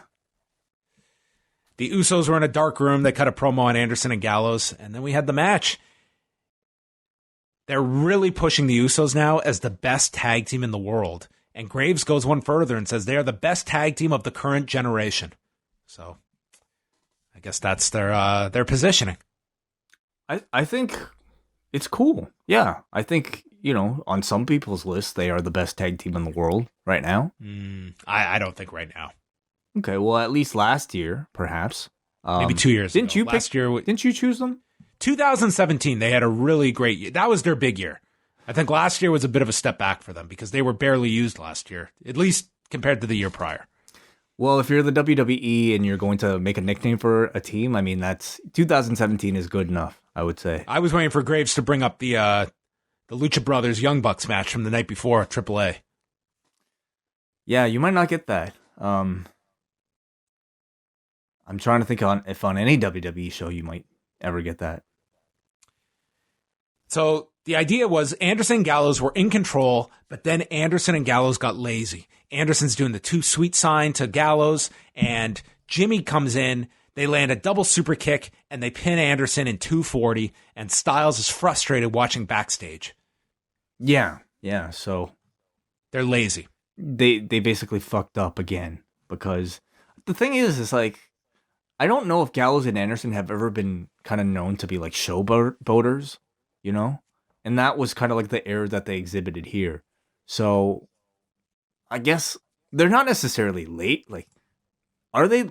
Okay, they didn't really display laziness in this match. It was just like maybe they got cocky. Yeah, getting cocky, which I don't think has ever really been known to be a trait of theirs. But anyway, whatever. Well, we've established they're never on TV, so how would we know? Okay, sure, true. Those were AJ's accusations. Yeah, but it seems like this is going to be a bit more of a drawn out story for Gallows and Anderson with AJ. So I'm curious about it. I'm kind of on board. As we mentioned, you know, like they're going to do that match with Triple H. So this will be some sort of redemption story, I take it. Maybe a potential feud even. You see that? Potential feud with who? AJ and Gallows and Anderson. With AJ and Gallows and Anderson. Yeah, maybe. I see that they're probably working towards pairing these three back together. Maybe AJ's going to be their inspirational leader. Yeah, they're going to play them. God knows. And show them like Carl Anderson in the G1 and be like, you remember this? Remember this guy? What I love about this match was like Cole says like they're running down like Gallows and Anderson's like accolades, and he says they did win the WWE Tag Team titles, but that was just one time. Basically admitting like how little winning that belt means. The Toronto Raptors won the NBA Championship, but it was only once. Yeah. Then we got what... Okay, I'm just going to explain what happened. We go to a Twitter video from Hulk Hogan cutting a promo that he was obviously given very specific points to hit, because I don't know how much U.S. women's soccer Hulk Hogan is watching, but I'm going to make a guess that it's very little. So he cuts this big promo for the women to go out there and win, and he's name-dropping some of the players. And we come back, and Michael Cole explains that was a message for the U.S. women's soccer team ahead of their game on Sunday that they won against Chile. It's like, so they have officially lost it. Like, he cut this promo building up a soccer game that's over. Was this video from before the game? Yes. Okay. And then the announcers explained that they have since won this game that Hulk Hogan was rallying them for, and now, like, Hulk Hogan's wishing them good luck on Sunday. And then they explained they have now moved on, and they're going to have another game on Thursday, I think against Sweden. Okay, so they're just basically telling you what happened. Yes, but this would be like airing the go-home promo the night after the pay-per-view. That's what they did here. I mean, I suppose it was just a way to, like, show the mainstream attention that one of their ambassadors has in Hulk Hogan. This was just on Twitter. Yeah. What attention was this? It's true. I don't know. Did they pay for this? Was this like a cameo thing for Hulk Hogan? I don't know. I don't know. Could we have gotten a new promo where he's wishing him good luck for the... I'm going way too deep into this stupid thing, but I was very confused by this. I just watched this whole thing. I'm like, oh, when's this soccer game? Oh, it was yesterday. I want to know whose belt collection that was, because it certainly probably wasn't his. It's his beach shop. Oh, okay. Yeah. That thing still exists. Dan Lavransky's been there, I believe. Oh my God, wow. Okay. Yeah. Hogan's Beach. Great. I got to add that to my list. Yeah. Maybe he taught R-Truth how to hold his breath underwater, like his days in Thunder in Paradise. Yes. Some of you will understand that, and we know who the true fans are. Roman Reigns comes out. They recapped his loss to Shane McMahon. He said, I'm not going to make any excuses because that doesn't entertain you. But whooping someone's ass does. So he challenges Shane to be a man and face him. Shane appears on screen, and he got Mike Rome to do his intro. And let's just say Greg Hamilton, he has got tremendous job security. I felt they were comparable, don't you think? Mike Rome, he couldn't get through the finish line. It was a little rough ending. He said that Roman Reigns couldn't stand the heat in Saudi Arabia against Mr. Fahrenheit, Shane McMahon. I thought that was a funny line, Mr. Fahrenheit. Yeah, like a Freddy. He turns down Roman's challenge and says you should be concerned with Drew McIntyre. And then we turned it over to Drew and his very angry promos. He is going to hurt him on Sunday. I am going to physically assault you. Physically. Oh, yeah. Rather than mentally? I'm going to psychologically assault you. Spiritually? I'm going to make you question everything. Yeah. I'm going to put a curse on you. He's going to physically assault him until it becomes uncomfortable. Not that that kind of assault? physical assault that you can just easily brush off. Then relaxing physical assault, like a wait massage. for this. There's more. After he physically assaults him uncomfortably, he's then going to physically disfigure him. What are you, like man? this. What are you, an English teacher or something? It's just like, well, the word physically did not need to be in this promo at all. And he's going to physically disfigure him so badly that Roman's going to go home to his family and they're going to scream at their father. I was like, are they physically going to scream? And then, what are we? And then sorry, this promo was just all over the place.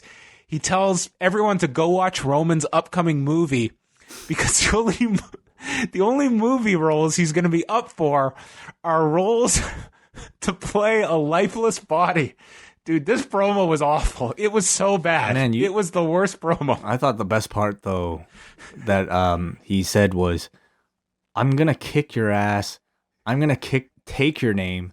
Then I'm going to keep kicking your ass. This was awful. This was just so bad. Oh, listen, I thought the delivery was perfectly fine, but when you spell it out like that word for word, God, it reads terribly. Jesus Christ. Like, Samoa Joe, I feel, is like Dustin Rhodes, that's great and stuff. I give a lot more credit to a Samoa Joe that can make this stuff work. Yeah. This was an example of it not working. Yeah. This physically did not work. Yeah, if Joe had to read this verbatim, I'm not sure if how good it would be. Oh, this was next level. Reigns storms through the back, finds the Revival, kills them, gets into the lounge. It was awesome. It's literally as he walks there's Shane's face plastered on the wall where Graves has said that decal was probably a bad idea. And he just walks right into the room. There they are, puts Drew through a table. Shane runs away into the arena, hops the barricade. Shane leaps onto him, Superman punch, spear, and he tells Shane to tell Drew, I'm going to whoop his ass on Sunday. Physically. Yes. At some point, I think I heard members of the audience chant, take his shoes. Yes. I thought I heard that too, but I thought I was just crazy. No, they wanted Roman to take Shane's Jordans, which I think is like the greatest chant ever. Take his shoes. Those things are expensive. And I don't think it would be the ultimate heel move, so I hope this catches on. That would be the end of the series, really. Like the end of the feud is Roman stealing Shane's Jordans. Dude, they missed out. That should have been the match this Sunday. Stomping Grounds. Huh. Winner gets That's Shane's... our kicking ass and taking names match. Yeah. Winner gets Shane's shoe collection. His shoes on a pole or something. Well, I like the beatdown. I thought Roman needed it after losing to Shane at Super Showdown. And quite frankly, I thought the feud needed it in order to continue because otherwise it's like, I don't know. I just don't feel it here. I really think it was a mistake doing the Shane match when they did. Like, this feels like he should get through this hard-fought fight with Drew, and at the end of the line, it's his match with Shane that he kills him at the end. And I think they got to do so many shows that you get out there with these crazy ideas, and it's like, well, to prolong it, we got to have Shane pin him, and it's like, I don't know. And then we got to do reverse, we got to retcon it here.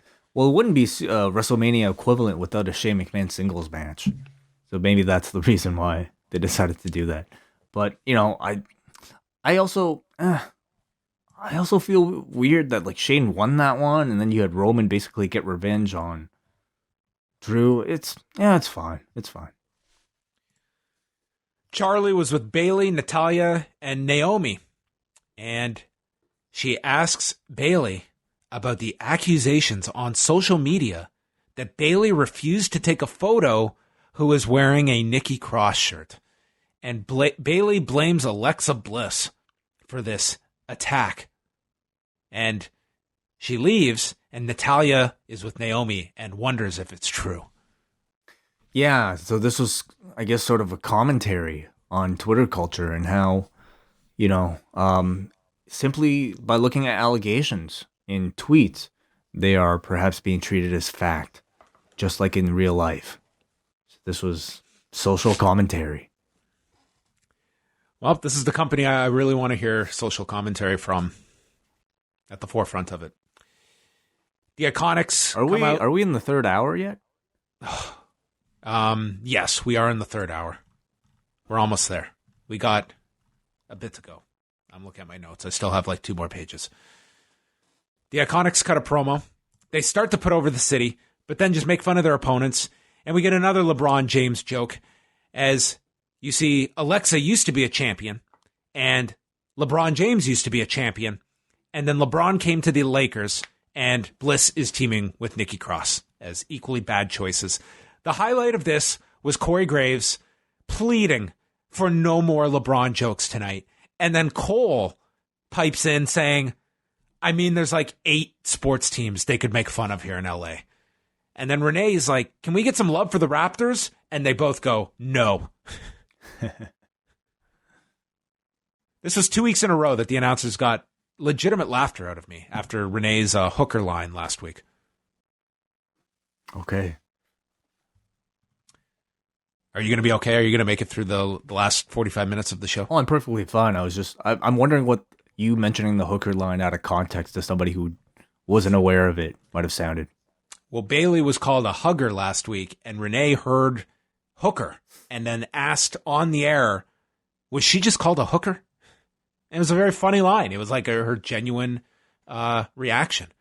Yeah. Speaking of her reaction, is there any reaction video you want to see more than Renee Young watching Samoa Joe versus Necro Butcher? Oh, I'd love that. I hope they they just do a watch along of that. Actually, there is something I want to see more of, and that's Renee Young watching Jon Moxley versus Necro Butcher. Or Jon Moxley versus Toru Yano, which we will see. You think she'll be watching every G1? God. Well, she's on the West Coast, right? So, yeah. I mean, it's more suited for her time zone. I mean, she can watch a lot of these. I mean, there's a lot of 2:30 a.m. starts, but I'm sure she can catch up. There's an interesting thought. Wow. I'm open invite for Renee Young to join us on any of our G1 reviews, any of our B block reviews. How about this open invite for Renee Young to join our live in Toronto Q&A, or even the NXT Takeover tailgate? Hey, what is happening the day of our live in Toronto show? SummerSlam. She'll be the in finals town. of the B block. Wow. Right. It's going to be Moxley's big match with Juice Robinson. Wow. And then she can come join us with her live reaction to the whole. She can give us her whole review of the G1. Sounds perfect. That'd be very exciting. The IIconics versus Alexa Bliss and Nikki Cross. This was not the worst IIconics match I've seen. Yeah. This was like a match that just existed, and that's perfectly fine for the IIconics. So nothing happens in this match.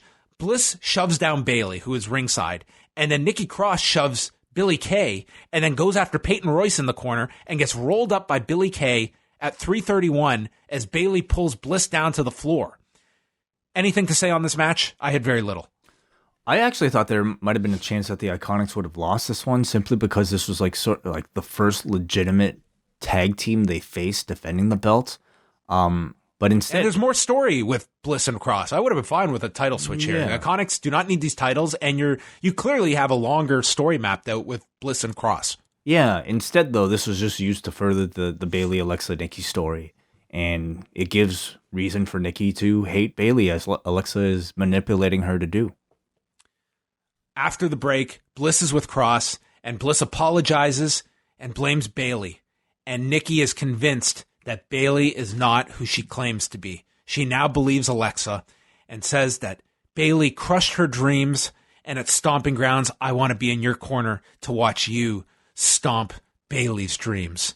What about kicking her ass and taking her name? It hasn't reached that level yet, but one more bad interaction, and we could be at name-taking, ass-kicking territory. When you take somebody's name, does that mean you now become that person legally? Yeah, you lose your name. It's like signing with WWE. Gotcha. And you get a new name. So half the talent will have brand new names coming out of Sunday. Yeah, like Dexter Loomis. Tough shit. Deal with it. Yeah. Who took Alexa Bliss? Alexa Bliss and Nikki Cross are something I really enjoy. These two. They're great. It's a pairing. I really like these two. It's a pairing that's really worked, and I'm really happy that Nikki Cross has been able to get airtime and an actual storyline. I think she's been great. Yeah, I think the two of them actually work quite well together, and we'll see what the result is come Sunday. Do you have a prediction? I can see Cross somehow screwing something up. Yeah. I don't want to see them break up instantly. Like, I hope this is something. Make this your SummerSlam match. Get us to SummerSlam. That's my hope. I hope they don't just get, trigger happy and just split them up at the first problem. Like, I think they sorely need some, like, long-term relationships that then break up so you get the maximum impact. And I think these two could have that. Do you think that it happens for the championship? Well, I mean, it's weird because it's a SmackDown championship. Can that even take place? Like, do you think Bayley loses? You can do anything. You can do anything. There's no restrictions to anything. I think Bayley will retain the title. That's my guess. I think so too. Charlie interviewed Bryan and Rowan. He asks why no one has taken this chair away from Seth Rollins yet. He's going to end this rampage. Rollins is not a better wrestler than myself, and he has never beaten me. Hey, we also had the Firefly Funhouse. Oh, that's right. I skipped over that. So the Firefly Funhouse, Bray Wyatt is gardening, and he says that your minds are like gardening. They need water and sunlight to grow, and some minds are full of worms, and people will always lie, such as the earth being round or dinosaurs being extinct. And Bray knows what it's like to be different. That's why he built the Firefly Funhouse. And we get all the puppets appearing one by one, including Vince McMahon, saying, "Join us." And Bray continues saying that people worship what they fear. Fear is power. Follow the leader. And then we get these quick cuts of different clips, ending with Bray in the mask with the hammer, and then he disappears at the end. The clips, by the way, were all like different versions of his like "Do the Muscle Man" dance song. So you had like a rap version that sounded like almost like it was Eminem doing the Muscle Man dance song. You had like a metal version, an R&B version. They all sounded amazing. Like, I want to hear all of these full versions if they're out there. But yeah, it ends with him saying, "Let me in full gear." And this almost felt like a culmination of sorts for these types of videos. Like, like it almost felt like the finale of them. It felt like he was leaving the funhouse at the end. He was like disappearing and going wherever. Yeah. So, I mean, it seems to lead you to believe that you might be getting a debut soon, imminently. If not Sunday, then maybe the week after. But who knows? I've kind of had this feeling before. Like you and I talked about last week, maybe these shouldn't end yet. Like they've been interesting enough to continue. But this one almost felt like a bit of a culmination. Network content and merchandise. You'll make your money off this character. Oh, if they were selling Vince puppets, like Devil Vince puppets, yeah, those things will definitely sell. Just shirts with the Vince puppet on it. I mean, like, there's so much you could make money off, I think, with this character right now. It's just slapping on these different characters onto shirts or whatever the hell they come up with. I think people really want to try that rabbit sauce. They would.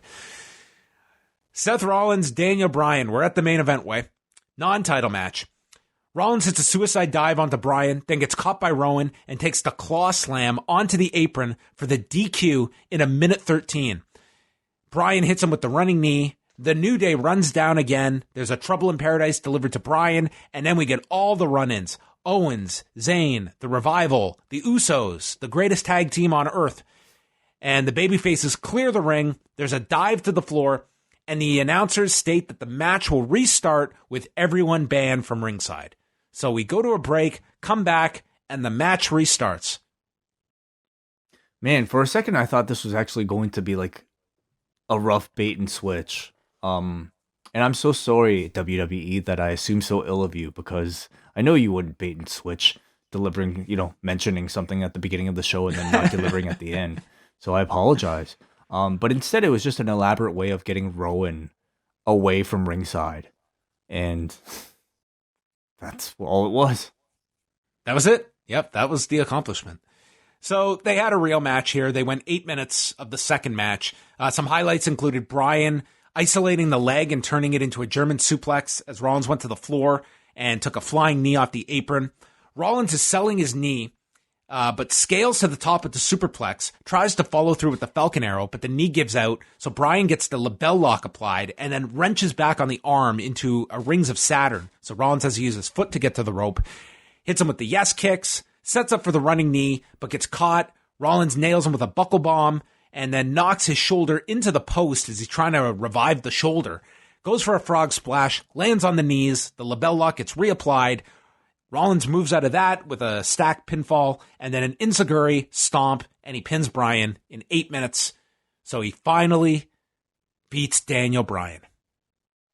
Yeah, finally, yes. After all, like, those many years. After, 20 years. All this time, if I had told you, that night that you and I watched that SmackDown together, where Bryan announces, I've finally been cleared, and I told you, dude, year and a half, he's going to be the setup guy on a Raw for a pay-per-view headlined by Baron Corbin. You would have been like, get the fuck out of here. No, I certainly wouldn't have expected it. The fact is, though, he is in that position right now. He's the leader of a division that really means nothing. So I didn't really have too much of a problem with this particular loss because it leaves Daniel Bryan in the same position. He's in a position now where he can afford a loss like this, and it doesn't really harm him. And it makes Seth Rollins look really good heading into the pay-per-view. I thought the match, I kind of started off not really caring about this at all, especially due to the false start that they did. But by the end, it turned into an excellent TV match for about 10 minutes there that I thought lived up to the expectations of what you wanted from these two. I don't even disagree on like the usage of Bryan. Like he's not the guy right now. Mm-hmm. Seth Rollins is. And when you're building up a pay-per-view, I'm fine with doing stuff like this. Like get the people that are the guys, get them as hot as possible. So that was fine. But on this same show where you're pinning Baron Corbin, I can't make sense of this stuff. Yeah. That Corbin loss, I really can't make sense of either. I mean, Corbin attacks. Oh, sorry. It wasn't even like a singles match. You had Sami Zayn and Kevin Owens right there who could clearly afford it. So, yeah. Puzzling. Corbin attacks Rollins with the chair. So he turns the tables or turns the chairs on Rollins as he's leaving, hits him with End of Days, and then holds up the Universal title to end the show with the question, who will be the referee on Sunday? That was like really upsetting too. Like I thought, that was sort of like the show long mystery that they were going to solve by the end of it. Who was going to be the referee? And we didn't even get that. Do you think they'll announce it on SmackDown or go right into the pay-per-view with a mystery? I think they're going right into the pay-per-view. That's kind of how I felt tonight. And it was strange because they promoted all throughout the day that they were going to announce this referee and let you. I mean, I don't think it was a major hook to stick around to find out who the referee was going to be. But anyway, they went off the air. Who could it be? Who could it be? Who do you think it'll be? Jon Moxley. I don't know, dude. No idea. Becky Lynch. Wouldn't that be amazing? No. Okay, I don't know. Yeah, I mean, if you name one of the women, it's a choice that Rollins can't take them out with a chair. Yeah, true. Who would it be? I just can't see that happening. But we'll see. Take your guesses, everybody. I thought this episode of Raw did a lot better than typical in terms of star power. You had Roman Reigns on the show. You had Seth Rollins, The New Day, Daniel Bryan, Becky Lynch. But somehow I felt the drag a bit more for this one than usual. I don't really know what it is, but I did. I thought it was a really good 10-minute main event. Everything else was just kind of like there, My interest for Sunday remains rather low. I'm not looking forward to this pay-per-view at all. It just doesn't feel like anything. We'll go through the card tomorrow. Yeah. All right, let's go to feedback. I want to hear what everyone else had to say. I'd give this show, I'd go 4. What would you say? I'd go like 5.5. 5.17. 5.16. Okay. It literally switched as we are reading this. So, all right. We go here to Johnny. I've been hearing lots of reports regarding poor ticket sales for Stomping Grounds, so I took the time to go onto the Tacoma Dome website during Raw and have a look for myself. The blue dots are all seats still available. This isn't really great for an audio podcast, but you can go look at this on the forum. Ticket sales seem so bad that they now appear to be doing 2-for-1 offers. Also, as reported by Ringside News, if you happen to live in the Tacoma, Washington area... Hold on a second. Isn't Ringside News like one of those like bogus sites? Well, the 2-for-1 offers, I have heard that they had been doing that. I don't know if it lists it here in his actual... Yeah, he's got a screen grab here. There's a 2-for-1 special offer. Okay. Yeah, no, I believe that. I guess I'm just wary. Yeah. If you happen to live in the Tacoma area, okay, so... Well, yeah, it's like there's no secret. Like this is they have not been selling well especially for a WWE pay-per-view. But as he's showing up here, you can sit on the floor for $652. That's a lot. You wouldn't pay $652 for this card on Sunday? No, I don't think so. I don't know if I'd pay $652 for anything, really. Like ticket. I mean. Well, there's a lot of people like you. Yeah. We go to Paul from New Jersey who says, was it just me or did the show feel much better paced than your average episode of Raw? There was no 20-minute opening monologue and the United States contender match was booked very well and I thought the right guy went over in the end. I normally don't care about the title at all, but Joe versus Ricochet sounds promising. Nothing really seemed to drag on the show too badly. Segments jumped from one to the next, which I thought was good. As soon as Corbin revealed EC3 as the new special guest referee, you knew a steel chair was in his future. The Weekend at Bernie's spot with the New Day was really funny. I actually like what Seth is doing, and I am the biggest Heath Slater fan, so anytime I get to see him on television is a treat. Nice callback to when he and McIntyre played in the same band. 2 questions. What in the hell was that Hogan pandering to the U.S. women's soccer team all about? Dana Warrior talking about Pride Month and Hogan talking about women's soccer. Sometimes this company is weird. I think we covered that. What was the bigger victory? The Toronto Raptors winning the NBA Championship or the IIconics getting a victory on television? The Raptors. Andrew from Cape Breton. I was going to play the fun game of how many wild cards they have. Did you end up counting them, Way? Okay. I think if you simply counted the number of SmackDown talent, not including R-Truth and Carmella, but just like SmackDown talent on the show, I counted about 8. Okay, including like basically this is Roman Reigns, all 3 members of the New Day, Kevin Owens, Daniel Bryan, Eric Rowan, and Elias. But I think under their rules, the New Day supposedly aren't members of the wild card. They're only here because Kofi Kingston is champion and he decided to invite his friends. Okay, fine. And I guess Eric Rowan, because he and Bryan are tag teams, or a tag team, that counts as 1. Wait a minute. The Usos had a scheduled match tonight. The Usos are on Raw.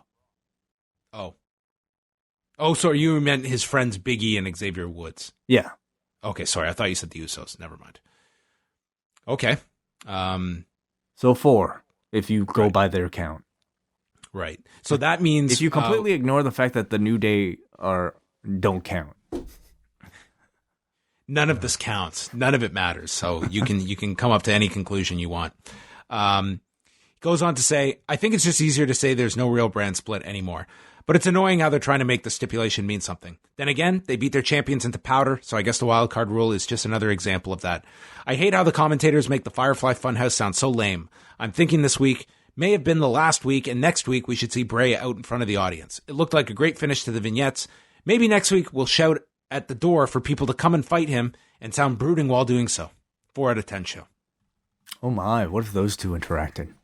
I'd love it. That'd be great. We get to AJ from PA who says, tonight's Raw wasn't really bad. It was just there. I noticed some changes tonight, though. Different angles and ways of shooting. That one crowd shot that panned over into the backstage scene was pretty cool, but like most WWE content these days, it just felt so convenient and staged. Nothing feels organic or raw. I'm curious about your thoughts. What is more likely to happen? Kawhi Leonard re-signs with the Raptors, or AEW draws over 1 million viewers on TV before the end of the year? I'm going with the AEW one. I'm going with Kawhi. All right. Jay from Colorado, for the last 2 weeks, I've been watching Raw through highlight clips on Reddit, which are generally posted within minutes, and it's made a huge difference. That, along with your reviews, have made it tolerable. Raw definitely seems to be improving little by little. The highlights, for me, we're seeing Ricochet actually used correctly and some continued build of Bray Wyatt. It appeared Dana Brooke took a bad hit at main event, hoping she's okay, as she's gotten bad break after bad break. She's an underutilized talent. By the way, I found a free app on my TV that has a 24/7 streaming Impact and AAA channel called Pluto, and it's helped fill the void that canceling the network has left. I highly recommend it. Cool. Okay, we got a Brandon. Oh, boy. From where? New Jersey. Oh, that Brandon. My dearest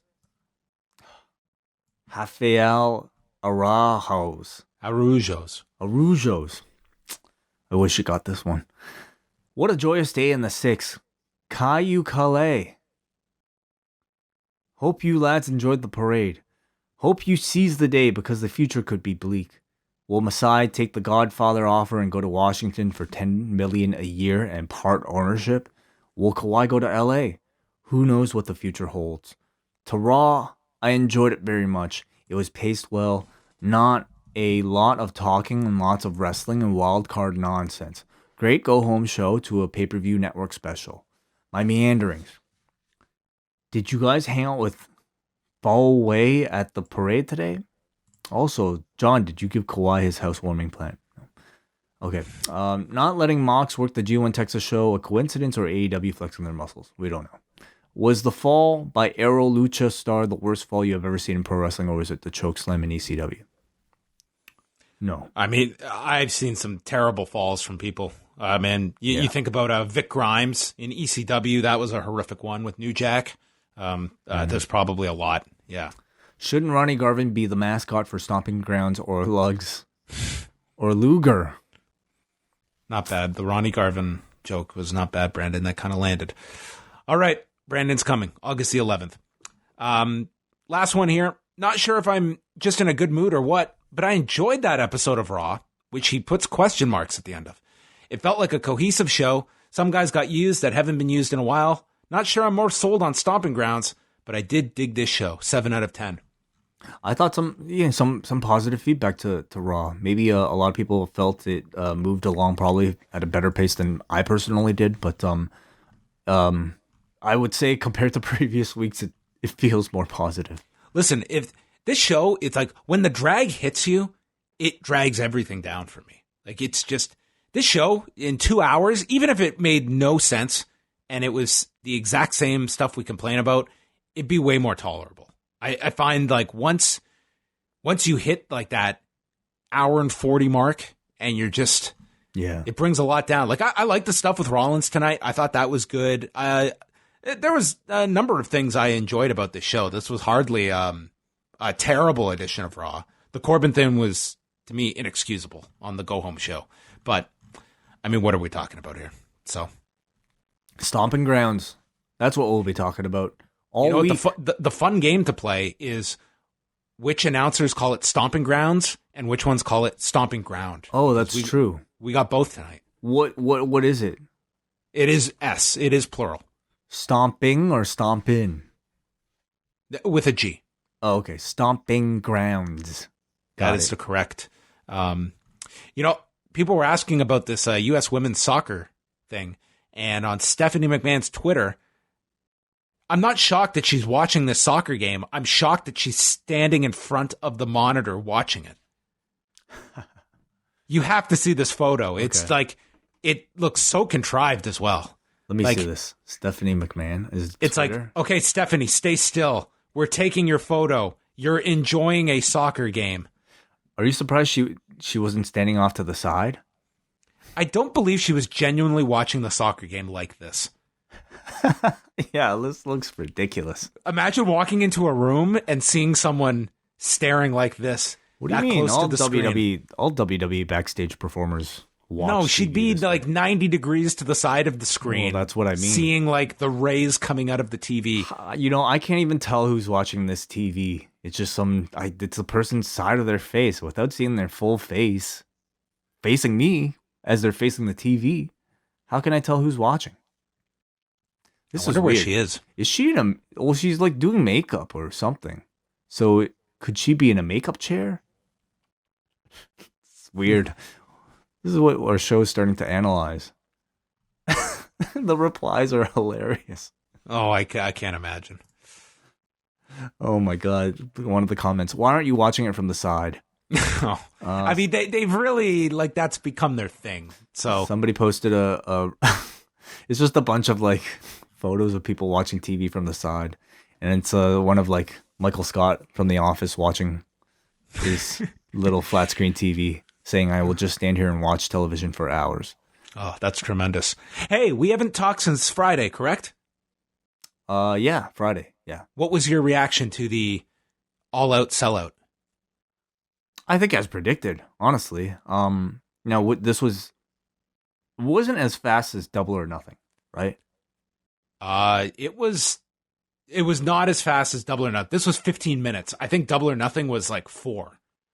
And yeah, I mean, when it comes at that point, like, what's the difference, right? Like, Nothing. it was going to sell out no matter This what. demand was through the roof. This was just crazy. It's probably just like a technical difference. The fact that you have maybe that range. No, it did not surprise me. I thought the place was way too small, considering the demand for those two previous shows. And, it perhaps, it adds a great deal of buzz for AEW going into their TNT debut. And maybe that was worth, having instead of potentially selling out a bigger place. I'm not really sure.